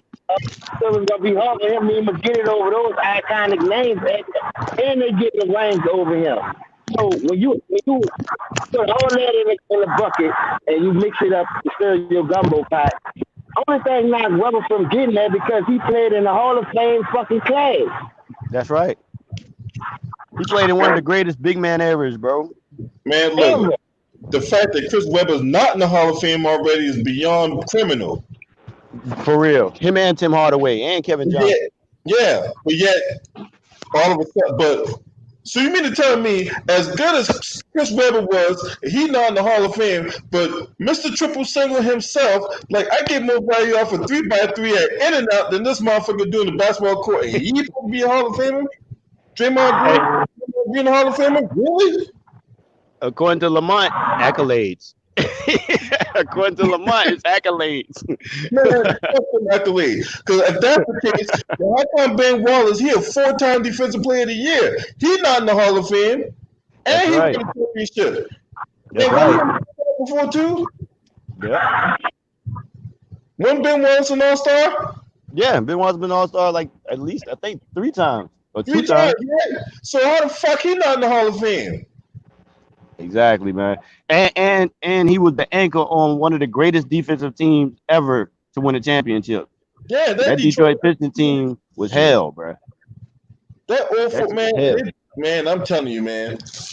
You know, to me, the defining moment of that playoff run for the Detroit Pistons was in the Eastern Conference Finals when Reggie Miller thought he had a breakaway layup and Tayshaun Prince came out of nowhere and swept it.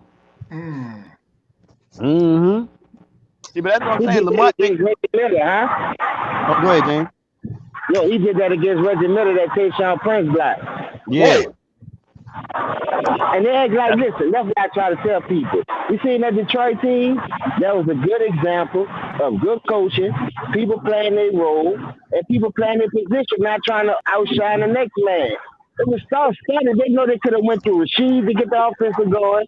They know they could have went through Hamilton. They could have went through Chase Phillips and Tayshaun Prince. Then you still had Antonio McDyess on that team. Yeah, Jason Maxiell and all the other guys. Yeah, that was deep. Rodney Stuckey. It was a deep team. It was a deep team. But that's the thing about it. Like, people forget this is a team sport. But when you have superstars, you don't need. That's the thing about a superstar. Superstar makes up for 2 or 3 other guys. You know what I'm saying? So, but when you have a team like Detroit had, they had a team that was so balanced. You know what I mean? They didn't need necessarily a superstar because they had so much players with skills all throughout with Chauncey and Rip, like you said, Rasheed. You got Ben Wallace, Tayshaun, some of the greatest defenders that ever played. You know what I'm saying? And some great offensive players coming off the bench too. Like, and Larry Brown was a great coach, man. So, like, that's what it takes. That's why LeBron don't understand the fucking actual formula and shit like that. You know what I mean? Get a coach, let the coach fucking coach you. You know what I'm saying? To the max. You max out your fucking skills by helping the other guys be able to max out theirs instead of taking away parts of their game. and you would have been 6-3. You might have been 7-2. We don't know. You know what I'm saying? You know what I hate too about that whole situation that you just brought up? Because you think he make people better, but seems like everybody that leaves his ass get better. That's what I'm saying. Matter of fact, they always do better. It's like the reverse of Michael Jordan. Everybody you be talking about Michael Jordan had super teams, right? I be like this. This is how I kill him. I say, yo, look at anybody on Michael Jordan's first three-peat team, right? Now look at what they did before they got with Michael Jordan. Look at John Paxson, right? Before he got with Michael Jordan, he's averaging 2 points a game. He's averaging 2 points a game with Portland. When he came to the Bulls, during the time he played with Michael Jordan, that was the best stretch of his career. That's why his ass retired after he got that third ring. After the you know what I'm saying, the last ring and like, well, what, 94? He made sure he retired when he saw that shit wasn't going back to a finals again without Mike. That's why look at Cliff Levingston. These niggas, you didn't even, Stacey King. These dudes, you never heard of these dudes in the NBA before they even played with Mike. Yep. And after they left Mike, they weren't shit. Bill Wennington, his numbers were better with Chicago than they were with the Spurs. Luke Longley, all these niggas, their numbers was all better with Michael Jordan. Now, when you get to LeBron, look at people like Kevin Love. Kevin Love was 25-12 for like 6 years straight.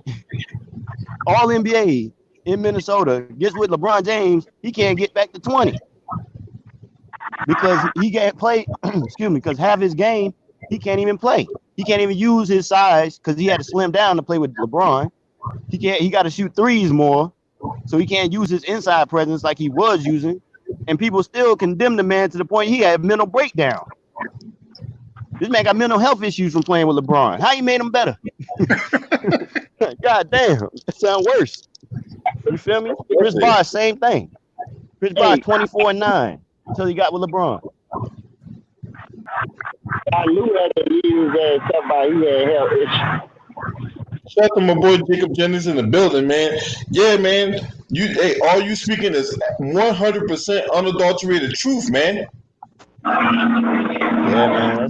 I just never understood the people arguing that he ever made people better. He made he make the guy that's the last guy on the bench better because he gets more shots like James Jones or somebody. But damn, the people who he's supposed to be making better, they actually do worse because they can't touch the fucking ball unless he say so. Man, look, I'm watching this game right now, the 2014 NBA Finals, right? When the Spurs just ran roughshod over the Heat, right? Mm-hmm. Every time they come down, you got Chris Bosh on the right side of the right baseline, waiting for LeBron James to drive and kick them for the catch to shoot threes. Yep. Nigga, that's not no system. That shit don't get shut down. Why you think he's fucking 3-6? That's the easiest shit to shut down the NBA history. You have no ball movement. You got one nigga that can't sell the ball, needs the bitch in his head at all times. So that's breaking your people that need to get rhythm, who trying to get a shot up and get their focus going. So look, I bet you the dudes be like, well, fuck, when that bitch do come, I'm gonna jack that bitch up anyway, because I don't know when they time. I'm gonna touch through the bitch. Exactly. Hey, Jay, let me ask you this. Let me ask you this. With that being said, right? You got LeBron James. Everybody talks about his basketball IQ. Don't you guys think like being able to play off ball, being able to play in different systems, being able to understand how NBA level offense works, don't that play into your basketball IQ? So how can people be saying that his IQ is so unsurpassed when he can't even do those simple, like kind of fundamental parts of the game? You understand what I mean? Yeah, someone got good court vision and can pass the ball, but that don't mean you got good basketball IQ. You know what I'm saying? Mm-hmm. It's like, shout out to my boy GG in the building. But yeah, basketball IQ is just that, being able to, to adjust, being able to, being able to be like a chameleon, so to speak. So if you can't play off the ball, how the fuck you gonna sit up here and say, oh well, he got high basketball IQ? No, you don't. It's overrated. Oh exactly. my God. Thank you for Corey Jackson in the building, man. I appreciate you for being in the chat, man. Because if you if you ask me, I think Kawhi really, as a basketball player, exhibits better basketball IQ half the time because he does it on both sides of the court too. Kawhi gets Right. the ball, he can analyze exactly what's going on real quick, go right in the way he's going to go to whatever spot he want to get to, and know how to get there that spot, and know what else to do. Like whether he shoots it, passes it, whatever he does. Defensively, he's always a couple steps ahead of the guy with the ball. You know what I'm saying? In any situation, he's right at home. Like LeBron, you gotta almost craft the game a certain way for him to even be comfortable in the game. That shit's crazy to me. And what's even more insane is the fact that, you know, nobody, not even other superstars want to check this guy and be like, look, man, nobody's gonna like face go against LeBron and be like, look, man, we got this going on. So this, and you know, this is another thing I want to talk about, right? When it comes to him, right? So we got all these fucking scrubs on the team. We got all these scrubs, and it's like, so LeBron picks these guys, right? Mm-hmm. Those of you that thinking otherwise, man, don't come here and tell me LeBron don't be picking these players. When him and Anthony Davis flat out came out and said, yeah, we had a hand on picking these players, and I put this roster up against anybody, right? The garbage ass fucking roster, right? So none of these guys, so outside LeBron, can Danny Green create his own shot? No. Dion Waiters thinks he can create his own shot, but you know, he's a fucking accident waiting to happen. Yeah.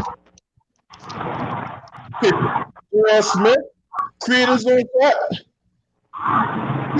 When he warms up, like if he's hot. Shooting the ball. So we got these guys on the team that can't create their own shot, can't create offense for themselves or whatever like that. And then this sounds like Nick Rice says shit like this. Well, you know, LeBron, you know, he got to do so much on the offensive end.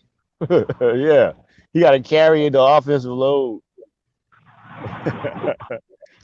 But he playing with AD, like, and this is what I'm trying to get people to see too. They put the teams together, right? Okay, so if you put the team together, you normally put together a team that addresses all the needs that you're gonna need met. You know what I'm saying, when you're going against these other competitive teams. So you don't really just get guys that make your game look better. That's what LeBron get a bunch of spot up shooters, because now they can just stand out here. And when you're standing out there, you look like you're not doing as much as the guy who's standing here dribbling for 15 seconds and then driving to the basket and doing all this shit and then kicking it to you. So, think about that.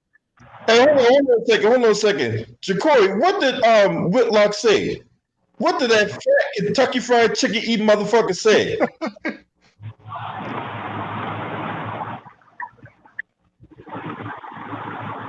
I'm just trying to see what Jacory's gonna say about Fat Law.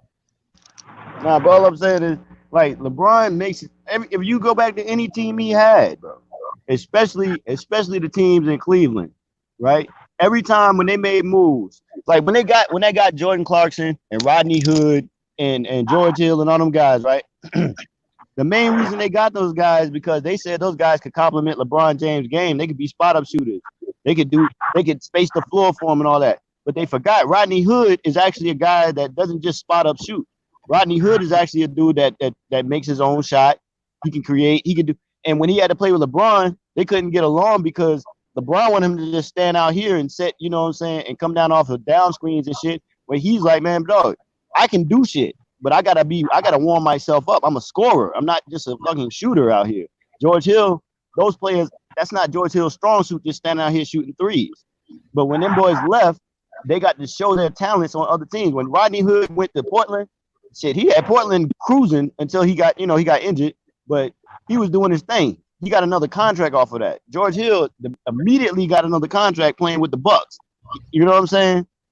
So Derrick Rose, as soon as he left Cleveland, matter of fact, he went to Cleveland. They said he was washed. He went the same season to Minnesota and scored 50, and everybody's like, "Damn, Derrick Rose back." He never left. He just had to play with a dude who's keeping the ball out of his hands, so he can't do his thing. You know what I mean? So that's the thing with LeBron that really kills me. Like, he doesn't make people better. he puts people around him to try to make himself look better and make them look worse, and he doesn't have no problem with that. You know what I'm saying? That man played with old Shaq. He still should have had Shaq. Shaq still should have averaged like 15 to 18 points with him, bro. Dwayne Wade found a way to get Shaq 20 when Shaq was, you know what I'm saying, already past his prime. You know what I mean? When he got that chip with him. That was the difference between. That's why I always say I'm always putting Wade ahead of LeBron. If you think I be phone serious though. This. He said Jason Whitlock, aka Shamu, said that the NBA players that chose to sit out don't appreciate their privilege to play basketball for millions of dollars. And look, at this point, I'm not surprised by the cool shit this motherfucker say. No, he ain't even worth replying to right now at this point, bro. Just forget him. Yeah, you know, I just want to say that, you know, I'm not gonna spend too much time talking about that walking instrument known as Jason Whitlock. Shit, everything Jason Whitlock said, or all his takes, have been proven to be bullshit anyway. Like the shit he said about Kaepernick, he looked like a fool. Everything he says about all these other situations that he shouldn't be speaking on anyway, he looks stupid. So I'm not listening to anybody who's already been proven to be a fucking fool. You know what I'm saying? There's no reason for me even, like you said, putting any energy into that nigga, right? Yeah, that clown ass motherfucker. Now, that regularly scheduled program already in progress. So we were having a discussion about the LeBron factor. And look, once again, we come down, LeBron got the ball, he pushes it out the Ray Allen, out the Wade. Wade moving out. See, one thing I like about D Wade moves without the basketball. Yes. I love the fact how he moves out the basketball instead of as opposed to Chris Bosh, he just goes to the corner, and then whenever LeBron feels like it, he'll give him the ball and he'll jack up a three. See, that's the thing though. Why, if LeBron's so good, why LeBron couldn't make the offense? Why he couldn't be like, yo, look, with Chris Bosh and Dwayne Wade, there's no way all of us shouldn't be getting our numbers. There's got to be ways to get Chris Bosh the amount of touches he needs. Since LeBron's such a great passer, I'm saying that's what everybody try to act like. Now everybody try to act like he's a pass first player or some shit. So if he's such a pass first player, how come they couldn't make the offense a bunch of pick and roll, pick and pops with Chris Bosh with both of them? Dwayne Wade can move off ball. So if LeBron don't have Bosh, or he don't have the shot, or he don't have the layup, Dwayne Wade's out here to hit the midi. Dwayne Wade's on the cutoff ball on the other side. You got the defense not knowing how to stop any of y'all three. So the other two guys is wide ass open. You know what I mean? So they really had the makings of an unstoppable offense that they didn't take advantage. LeBron could not take advantage of because of his deficiencies. You know what I'm saying? Right. That's what, and that goes back to what I was saying about his IQ. I don't never look at LeBron IQ as being super, super, like higher than say a KD or a Kawhi, or definitely not like a Kobe's. I feel like Kobe has way more basketball IQ than him because he got smushed Parker and Kwame to the playoffs.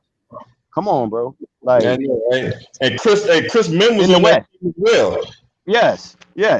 Sasha Vucevic and shit. Like, he got these guys who wouldn't even sniff a playoffs without him to the playoffs, bro, in the West. Well, shit, they'd be glad they sniff a fucking regular season NBA game.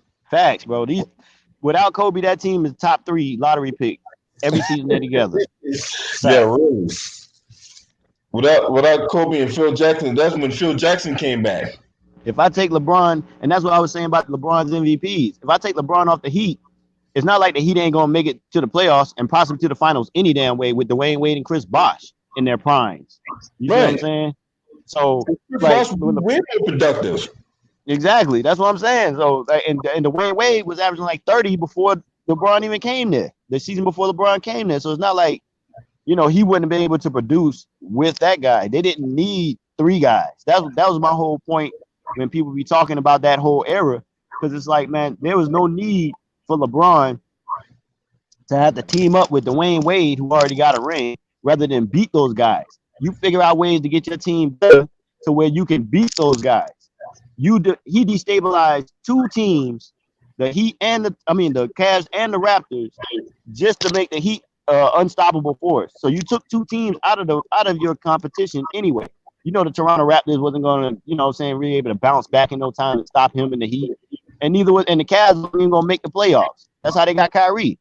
Right. So a lot of that stuff is like, man, like when I look at LeBron and people talk about the weak East, dog, he destabilized two of the teams in the East to make it weaker. Yep. You know what I mean? He's going up against Al Jefferson and the Charlotte Hornets, and niggas is acting like he was going against Tim Duncan, like Kobe was. What? Oh my That god! be killing me. Oh my god, he is so bad. I mean, he had some good games, whatever like that, but god damn, Al Jefferson, man. I'm just saying, like, Al Jefferson was a decent player, but we know Al Jefferson ain't, you know what I'm saying? He wasn't like, hey, bro, Al Jefferson the best big man in the goddamn game. You know what I'm saying? Like, yeah, right. He playing with the Hornets. So no matter how good he was still playing for the Hornets. Like, you know what I mean? He ain't playing with nobody. Marvin Williams. Yeah. You want them niggas to stop LeBron? Like, young Paul George. Come on, man. Like, Paul don't equate.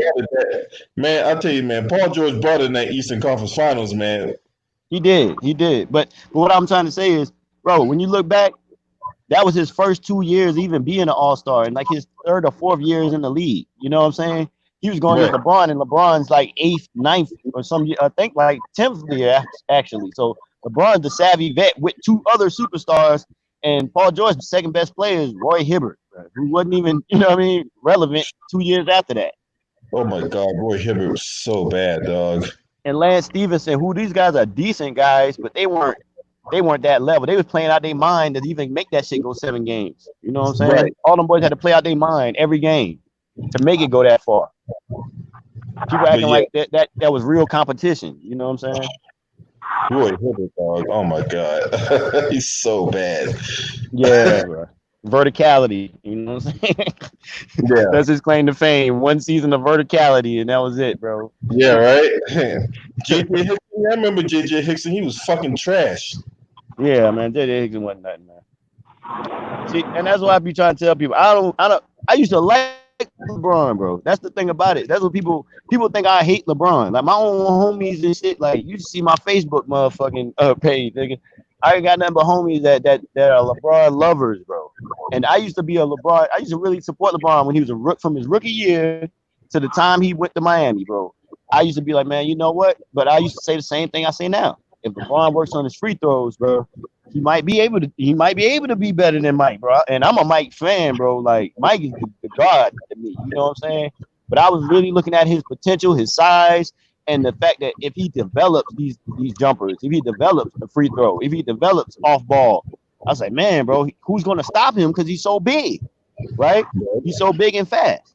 But the reality was he never worked on that shit. The reality was he just used his size and athleticism, you know what I'm saying, in my opinion, to try to make his career. And he also tried to finesse things to where he would look like he was better than Jordan mentally by putting together these crazy teams. You know what I'm saying? Like, he didn't think about doing it like this. No, nobody wanted to do it like that because that's the bitch way out. You know what I'm saying?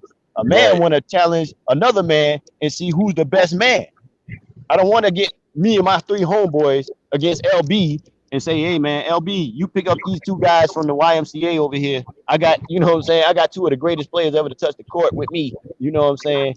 And we're going to see who the best. And then when we beat you, be like, man, see, I told you was trash. Now, how the fuck am I trash, nigga? You had to play with everybody. I know, right? If you feel good, why you gotta go out and recruit people and shit? How come all the other great players?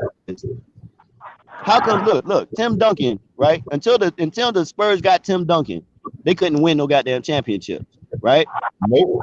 And the whole time he was there, he gave them a chance at winning that motherfucker, didn't he? He has never missed the playoffs. That's what I'm saying, bro. And he's a 5-time champ. Yep. Should have been 6 because they should have won 2013, but that's a whole nother story, right? Now, look at Magic. Look at all these other teams, bro. Well, the Lakers was winning championships. We know that. Boom, boom, boom. But what I'm saying is, you look at a lot of these teams without the person, Michael Jordan. Without Michael Jordan ever going to the Chicago Bulls, the Bulls would not have a goddamn thing, bro. A goddamn thing to this day. You understand me? So, like, LeBron is the kind of guy, he doesn't do that. They try to make it seem like he's that player that, if LeBron comes to your team, Oh yeah, you a contender. You a champion. You damn near locked. But he only got 3 rings out of 9 times. That's 33%. If Michael Jordan had 2 rings out of 6 attempts, y'all be saying he was trash as fuck. Hell yeah. If Michael Jordan had 2 out of 6, they be saying he was trash as fuck, James, and they know that shit. Yeah. That's the hypocrisy of the shit. I don't care what other rings or what other accolades he got. The reason I won't put him before D Wade, bro, is because when D Wade came in the league, you gotta understand that first year, that nigga almost beat Detroit, but D Wade got hurt. Yeah. Remember? Yeah. Wade don't get hurt. That series finished at 6. So he tried to play game 7, which he wasn't all the way 100, but he still played. He tried. He put in the effort. I was like, ooh, this nigga here, he a little bully. He's like a little pit bull.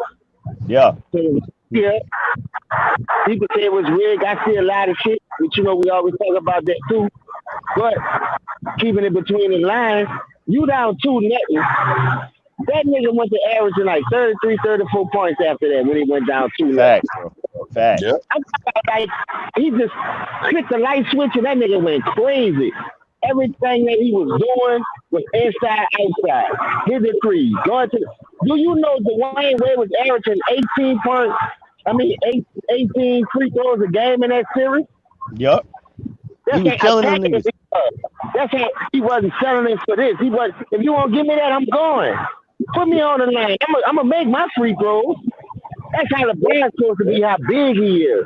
You 6'8" and you scared to go to the line. Oh man, you ain't no go to man. That you a sheep or a lamb. That's when Shaq gave him the nickname Flash, bro. And Shaq said himself when they won that chip, he said, "Man, shit, Dwayne Wade took us to this motherfucker. He carried us." Yeah, Dwayne Wade, man, it was pretty obvious he carried him in that finals, man. Hey, but I was watching this, rewatching this NBA finals or whatever like that, right? This game 5, right? Mm-hmm. Another guy that we hadn't talked about, but he a role player that really killed them in this game. It was Patty Mills. Oh yeah, didn't Patty have like 18 or 24 or something between them? All of them came. Yeah, he had like 18 points. All of them came from threes. Yeah, I remember that shit. Patty was unconscious. I mean, Patty Mills, that motherfucker wide open, man, and it was like you just keep on putting the proverbial nail in the coffin every time. You just continue to shoot yourself in the foot. I'm like, you leave that dude wide open for a 3. Hey, James, that goes back to what we were talking about the other night when we were talking about like how coaching and strategies that coaches use. Like, Popovich had them boys prepared to go out there and really smack these boys in the head in that particular game right there, that 2014 finals, because they knew what happened last year. You know what I'm saying? The year before in 2013, and he was like, "Man, nah, we gonna run these boys out of here. We gonna make them understand we should have been the champs last year too." That's what that was about. You know what I'm saying? But that's like 2013. Greg Popovich fucked that shit up, and a lot of people don't talk about that. No. The last 20 seconds of the game, he had Tim Duncan on the sideline. He had Tim Duncan out the game because he thought Tim Duncan was going to retire. So he was trying to have that, player coach moment with his vet and, all that shit, thinking they had the game sold up because they was bringing the champagne down. They had the fucking, confetti getting ready to drop for the Spurs and shit in Miami. And next thing you know, them boys going the crazy run and Ray Allen hits the fucking shot. And now they, the shit slips out of their fingers. Hey, so if Tim Duncan in that game, Bosh don't get that rebound though. Exactly, that's my point. That's my whole point. If Tim Duncan was on that court, ain't no goddamn way in hell anybody getting that rebound but him. That's why I like talking to people like yourself, because you know one thing. Any basketball real mind know that game was on pot. And had Miami had to work hard to build a team of that caliber, you still struggling. That's why I said, dog, put Melo on that team. A scorer, a dude that can play off the ball, create his own shot, way better than LeBron. They wouldn't be losing to the Mavs they wouldn't have lost to the Spurs. If Melo's on that team, Melo doesn't stop them other dudes. People like to say he's a ball stopper and all that shit. NBA, there's so many possessions in a game, bro. coaches and especially smart coaches, they know how to let Melo do what he do, and that shit not stop what D Wade and Chris Bosh do. They know how to let Chris Bosh do what he do, and that shit stop. Melo gives you a perfect example of that in the damn Olympics. In the Olympics, everybody's a fucking superstar, and that motherfucker be the best player on the goddamn court. And he don't be taken away from nothing that nobody else do. And that's under Pop's and that's under Pop system. The Pop's like everybody do they shine a little bit, right? Everybody do their thing, right? I like it So because Melo led them in scoring. that's what I'm saying. He was the best player on the goddamn team without taking away from what nobody else do. Melo said, "Bring me off the bench. I'm still gonna give you what I need to give you. I don't have to talk." That's what I'm saying. So if he was with the Heat, I feel like first of all, the Heat wouldn't have to change what they was already doing offensively. He could be a part of that system. They had to change the whole shit for LeBron, and it hurt everybody else. You know what I'm saying? He hurt It hurt the other guy. Because you know why? Chris Bosh was a back to the basket player. And I prefer him to play that style in Miami because then that would have really opened it up for you. Yes, exactly. Especially, and Melo's a better 3-point shooter than LeBron, hands down, anyway, and mid-range jump shooter anyway. So he doesn't need the big man to be out there by the 3-point line for him to do what he do. You know what I'm saying? And if Bosh do step out, Melo can go to the post, and Melo got good inside post game too. Melo will post your ass up. Man, Melo's post game is so underrated, boy. That's what I'm saying. Like Melo, that's why I was trying to tell CJ yesterday. To me, Melo is better than LeBron. LeBron had the better career, but Melo didn't go to super teams. So he, bro, if you got like LB, if me, you, and James are 3 superstar level players, god damn it, and I'm the main ball handler. You damn right, I'm gonna have 10 assists. I'm gonna have 7 assists a game, 8 assists a game, 10 assists a game, whatever. Because y'all is great. When I pass the LB shit, I guarantee you 9 times out of 10 he's scoring that motherfucker. Or he passing it to James and James scoring that shit 9 out of 10. Or I'm passing it to James, or you passing it to me and it's a bucket. Either way it goes, we're all gonna have great inflated stats because I'm passing it to another great player. And if I got 2 of them, damn, it's gonna be hard to. You can't. First of all, this is what people don't understand about what I don't like about LeBron going to these teams. When you go to a team where you already have 2 other superstars, where you have 2 other superstar level players, right? That means the defense cannot double team any of y'all. If the defense double teams me, there's a high probability either LB or James is wide the hell open. Even if they all rotate, then another guy who probably can shoot is wide the hell open, right? Yeah. You cannot double team any of us 3. Right? So therefore, I play him man to man. My guy is playing me, has to play me straight up. Or once I get by him, the help comes. Now the help sinks. Shit, they're gonna leave. They're not leaving James and LB. So yeah, they're leaving Ray Allen or Shane Battier or somebody in the corner. Okay, shit, fuck it. Pick your poison. Right? Then the next time down, they guarding Shane or Ray. LB's wide the fuck open. You know what I'm saying? James wide the hell open. Or James come down and do whatever. There's no way of stopping 3 guys who are superstar level players with double teams because you're gonna expose yourself too much, right? So, go ahead, James. Wait, keep going. Yeah. That's like I say, I'm glad you brought. Yeah. So when LeBron goes out there and he's 2-4 with Miami, that's why that shit's a fucking disappointment because, bro, you never had to worry about being double teamed and you couldn't take advantage of that shit because you can't play off ball. So your man's always, so when you have the ball, your man's watching you. Everybody else, man, still got an eye on you, even though they know they can't lead Dwayne Wade. Dwayne Wade running his man ragged, you know what I'm saying? Getting open, doing what he do. Chris Bosh doing what he do, but Chris Bosh can't go into the post because you can't do shit but drive to the basket, really, right? So, damn, nigga. Instead of being able to take advantage of the fact that Bosh got a one-on-one regardless, and he could just take his man and do what he do in the post, and you can get the ball to him, you have to be the centerpiece. So, like, that's why I feel like that's such a disappointment. You put Melo in that situation, shit, D Wade can be the main ball handler, right? And still have the ball moving, and still know, hey, bro, at the end of the day, they can't double team Melo, they can't double team Chris Bosh, and they can't double team me. So guess what that means? We're gonna eat because nobody can hold us one-on-one, any of us. There's no reason all them boys shouldn't have all them dudes should have been averaging 25 plus together.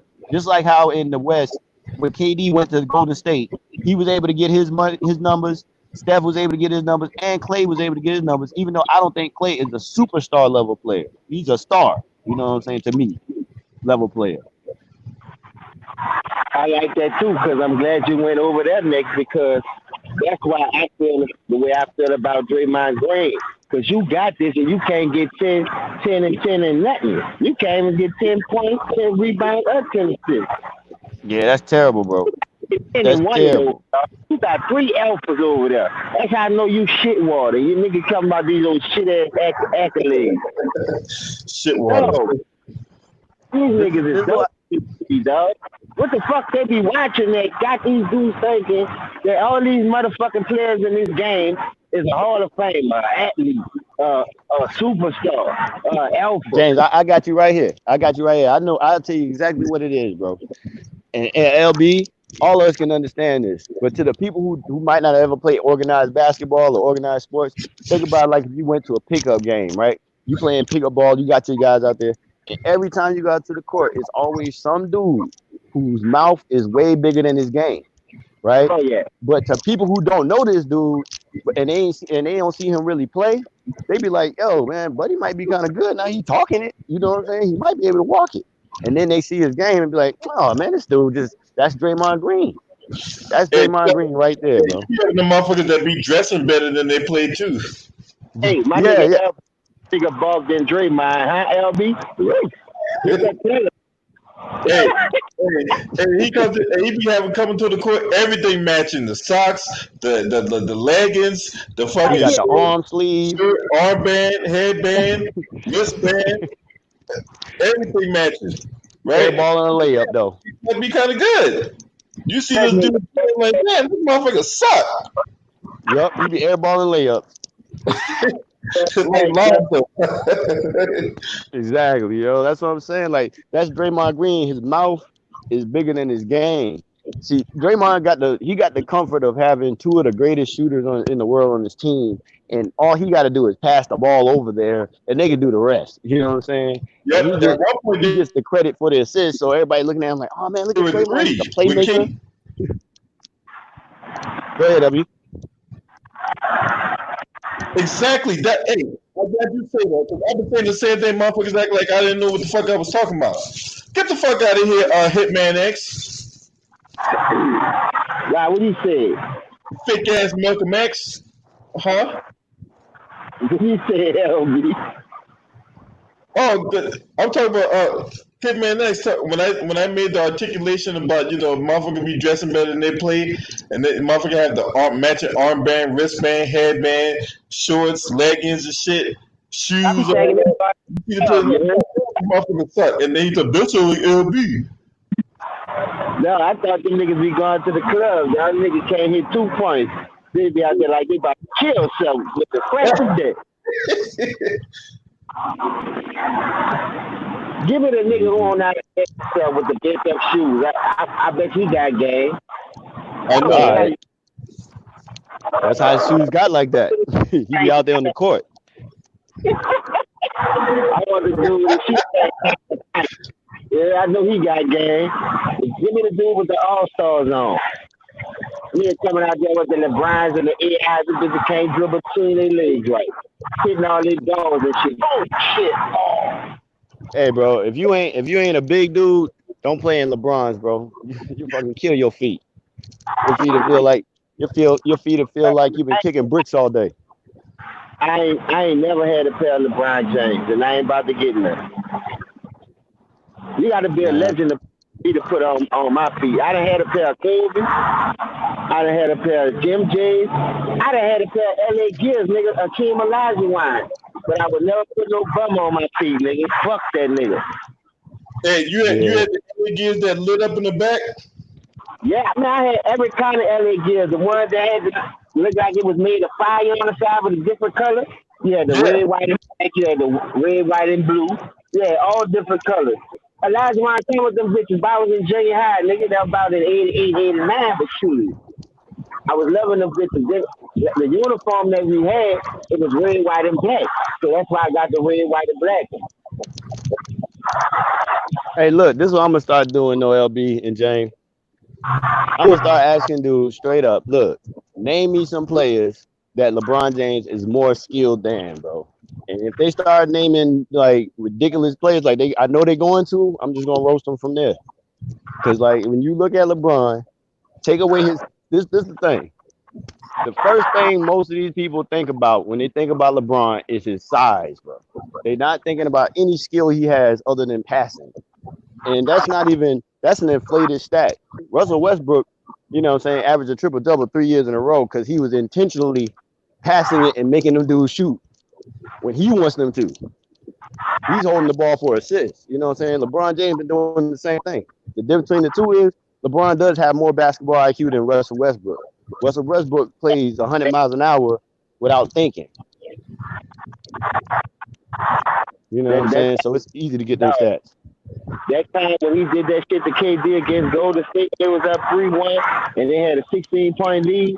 That nigga come out of timeout and just ran down the court and jacked that fucking three up. And Yep. before you know, Golden State just sucked that fucking lead up. KD was like, man, what kind of nigga I gotta keep with year after year after year after year. He done stayed there 9 years. And nobody trying to make it better for the man. But everybody wants shit on him when he's trying to help himself. See, I think it's like this, man. We all know LeBron, the face of the league. We all know that, right? They put when he was in high school, you know what I'm saying, they already had the marketing model set up for him to be the chosen one, the king, and all this stuff, right? So they got to stick to that model once he gets in there. And KD is like, you know what I'm saying? KD is like the wrench in the system. He's like, oh man, this dude is obviously better than this guy. We got amped up, but we can't go back on what we already was doing.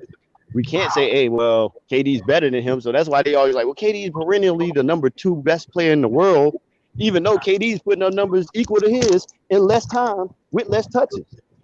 You know what I'm saying? I look at the touches these boys be having. And the top 3, I think 3 of the top 4 players who have the most touches per game is LeBron, Westbrook, Harden, and Ben Simmons. You know what I'm saying? And that's important because James Harden got inflated stats because he's touching the ball so much more. He's getting 12 3-point attempts a game. And he's getting little whack fouls because he's, you know, acting half of the time and flopping. Russell Westbrook and LeBron James has more touches than, I think, Westbrook. You know what I mean? Because, James Harden and Russell Westbrook play together.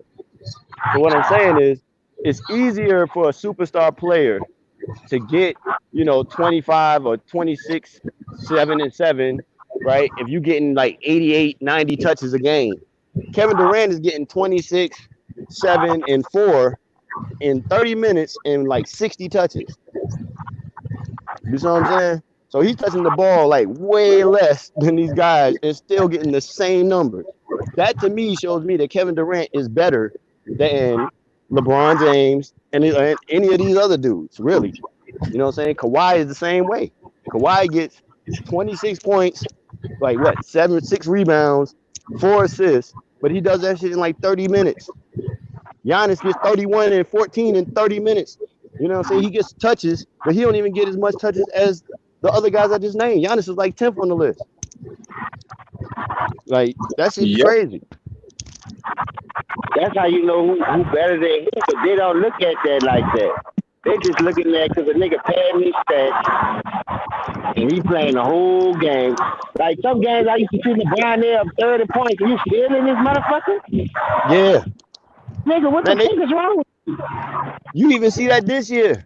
Bro, I seen the game, man. They was down. I think they was either up or down. I think they were playing like the Suns. I think the Suns beat them this season, and they was down. And LeBron had like 13 points at the beginning of the damn fourth quarter. And by the end of the game, he had 24 because he went crazy in the fourth quarter against the Phoenix Suns, who was already up by like 25 and still won the game by like 17. So I was like, what is you doing? Like that's his ego. Yeah, I know. Pad the fucking stats. Trying to, if I can't catch him in range, I'm gonna make sure I damn sure pass him in stats. Stats are made to be broken. I don't want no nigga like that, man. And that's I agree with you on that shit, James. But this is the thing too. People gonna realize, like smart people gonna realize, you know what I'm saying, that the all-time records don't mean as much as they used to mean, right? Because of the fact that, like I said last night, Magic Johnson missed 4 seasons because he had HIV. If he had played those 4 seasons and never contracted HIV, the assist record would be out of this world. If Michael Jordan had played those 5 seasons instead of that he was out due to retirement, bro, the scoring title would have been broke and it would have been untouchable. He'd have had at least 10,000 more points right now. Than Kareem. Yes. He'd have because Michael Jordan, for 5 seasons, like think about it like this. Michael Jordan has like one of the highest single season scoring jumps, like 4 or 5, 6 times. You know what I mean? His name is there like 5 or 6 times.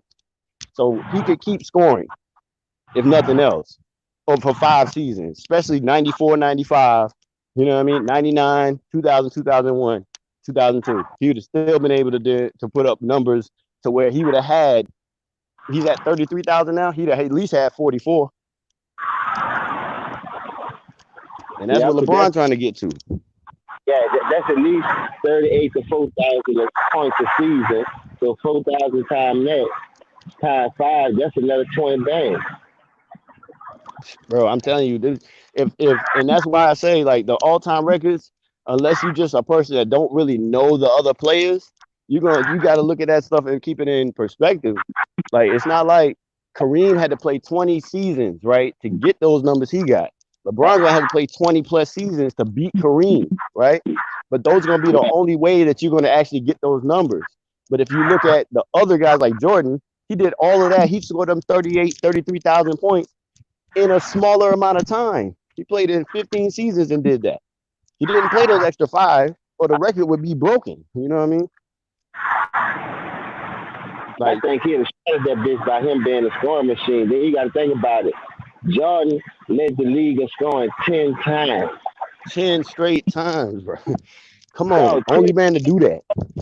Do that, dog. How can you not be great when you putting the team on your back, scoring when you need the bucket, and catching the game when you need to take the last winning shot? That's all killer. That's all clutch. That's all will. Hard work, dedication, not selling for less. But you got that's the ideal basketball player. A nigga fail and go run across town, pick up John, Bobby, and Ricky, and start the new edition, and talking about now he the lead singer. Bitch, get the fuck up out of here. Hey, LB James, let me say it like this. Like let's say Michael Jordan, right, played them first 7 years in Chicago, which we know he didn't get it till his 8th year, right?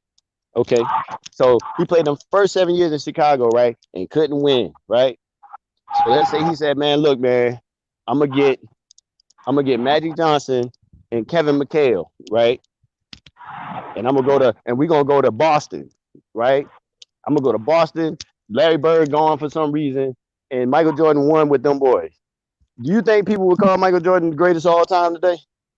No. People would be like, man, he had to go over there. Like I know niggas from our era would be like, man, hell no. He did the weakest thing ever. Hey, we was gonna cook him if he'd have did that in our era because we wasn't used to seeing that. We'd have cooked him and Magic and Kevin McHale. That's why I didn't say Bird, because I'm gonna put Bosh. I'm gonna get a third guy. I'm not gonna say he's on the level of like, another all-time great like that. You know what I'm saying? But I'm gonna give him a good level. Kevin McHale is still a Hall of Famer, but he's not Bird level. You know what I'm saying? But let Chris Bosh play his game. He opened it up for everybody because now you got to post. I'm just saying, like when you look at it, like when I just look at it, like from the fact that like Jordan or anybody, shit, if Kobe would have left the Lakers and went to join 2 other superstars or anybody else, any other great player would have left their team and went and joined 2 other superstars to play, they would have never been where they at on the list. If Hakeem in his prime, and I mean in their prime, I ain't talking about when they older, because we all understood when dudes past their prime, they ain't gonna be able to carry a team by themselves.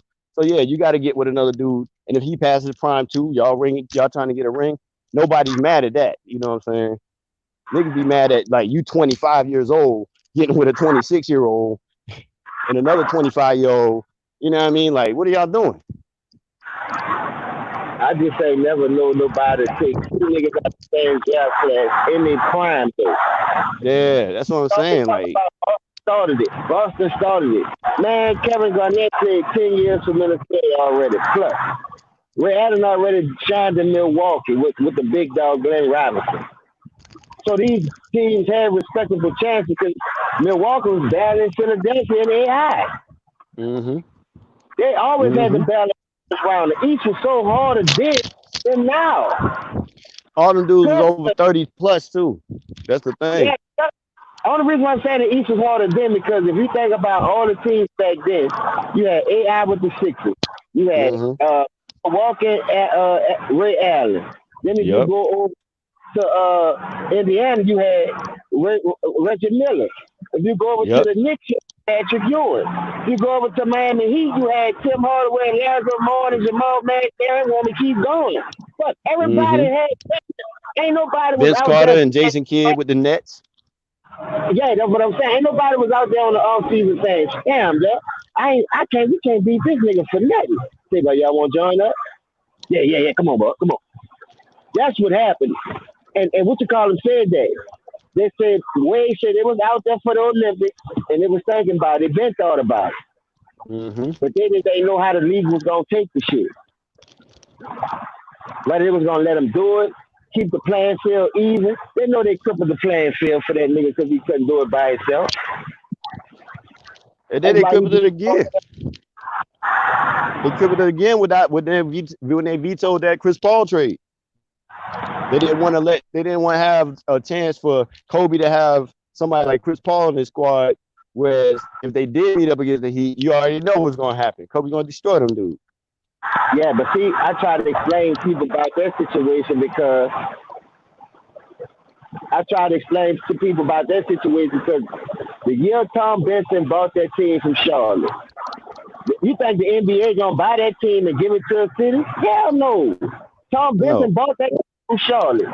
So by him being football minded and had nobody in the basketball world to run the shit for a president, GM, coaches, you got to go find these players. So they let the league do everything on that first season. So that's why they blocked the trade. That's why they keep saying, but the league blocked the trade. But the league blocked the trade. Because Benson never had time to find no coach, no GM, or none of that. But he bought the team for $325 million. Look that shit up. Tom Benson buys the team for $325 million with no backup plan. Everybody looking at, well, who you gonna get to play? Who you gonna get to coach? Who you gonna get to be the GM? Who the scouts gonna be? You gotta bring all that shit into consideration from a nigga only do football. Ain't never dealt with basketball a day in his life. So far as on that level. That's facts.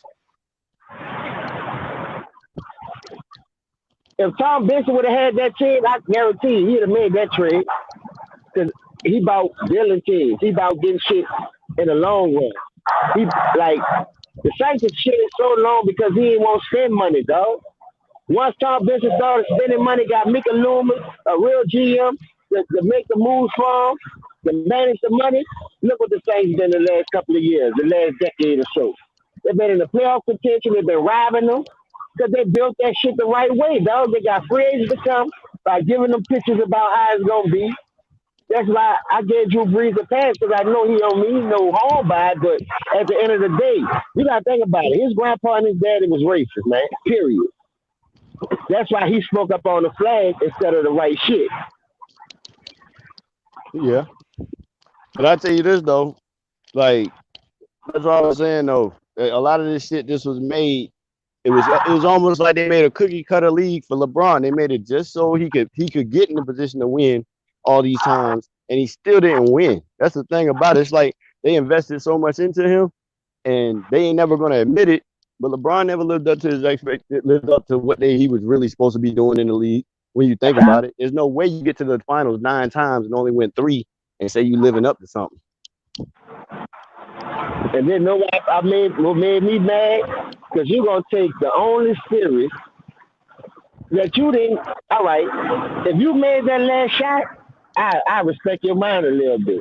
But for another nigga to say your career again, and for you to say, well, what made me the GOAT is when I beat the 73-9 Warriors team. You ain't beat them. Shit, Kyrie beat them motherfuckers.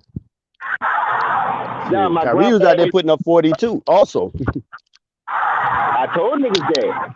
Look, my grandpa told me storyline sells everything, bro. If you got a storyline, you can make you some money. Yeah, that's a fact. That's what they go off of too. Yep, they definitely it's all about the storyline, and they definitely paint the story and the narrative and all that.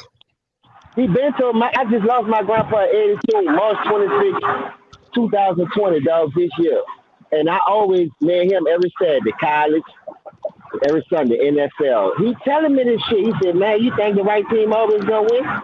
He said, don't get your hopes up too high now, son. Trying to teach yourself. And he's from Mississippi. He went through that slavery shit with his mama and his grandparents. So when they moved from Mississippi to New Orleans and had us and try to tell us right from wrong, we used to be the same way in denial. So every time that shit happened, he'll sit me down and show it to me. And he'll show me, look, this is supposed to happen, but the reason why this happened, because it's such a such. I'm 12, 11 years old, nigga. I'm like, boy, I hate to say this the truth, but I'm like, man, you lying. I had to stop watching TV with him for a little while. I go by my friend's house, watch the game. Same shit happens. Storylines, narratives, this and that. So the older and older you get, the more and more you go to spin it and open your eyes, you be like, man, the sports is watered down now. And it haven't been like that, dog. It's like, I still to believe when they saw Kobe Dunn trying to compete behind George and taking all his moves, they had a face at that time. But what really fucked up that, when Kobe caught that race charge. Now they got to push be the face. Now they got to bring a nigga from here and make him skip college. Like, even though Carmelo went to college, LeBron chose to go to North Carolina, bro. Look that shit up. It was either North Carolina or Duke. He already was about to go there. But when Kobe caught that charge, everything just went to Now we need to face of the league. Well, he on ESPN and he in high school. Let's look at a couple of films. Him and Carmelo battling, Oakville, St. Louis, Vincent. That's the shit. Two powerhouses. They got the TV ratings out the roof, bro, on ESPN. So, all right, let's just bring them on up. We're going to skip this, and we're going to throw them to the fire. Now, the first 2 years, he don't make the playoffs, and Carmelo do. You robbed Carmelo out the MVP rookie award, So that let me know the kind of narrative you was pushing for a storyline. It seemed like every time somebody's supposed to win something, the wrong nigga will win it. Because you trying to push a certain narrative on the media like he this dude.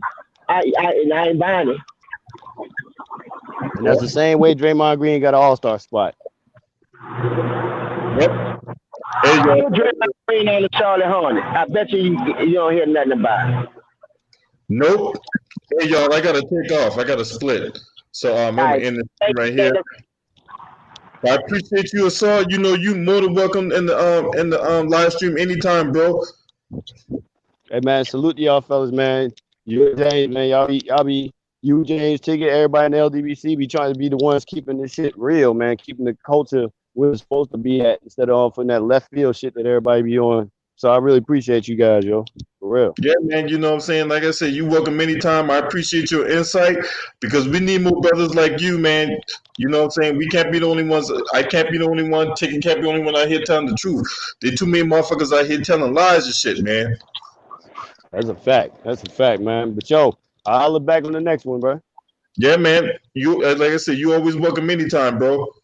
All right, man. Peace. Salute. All right, smash like and subscribe, man. This your boy. Scream at me. Hey!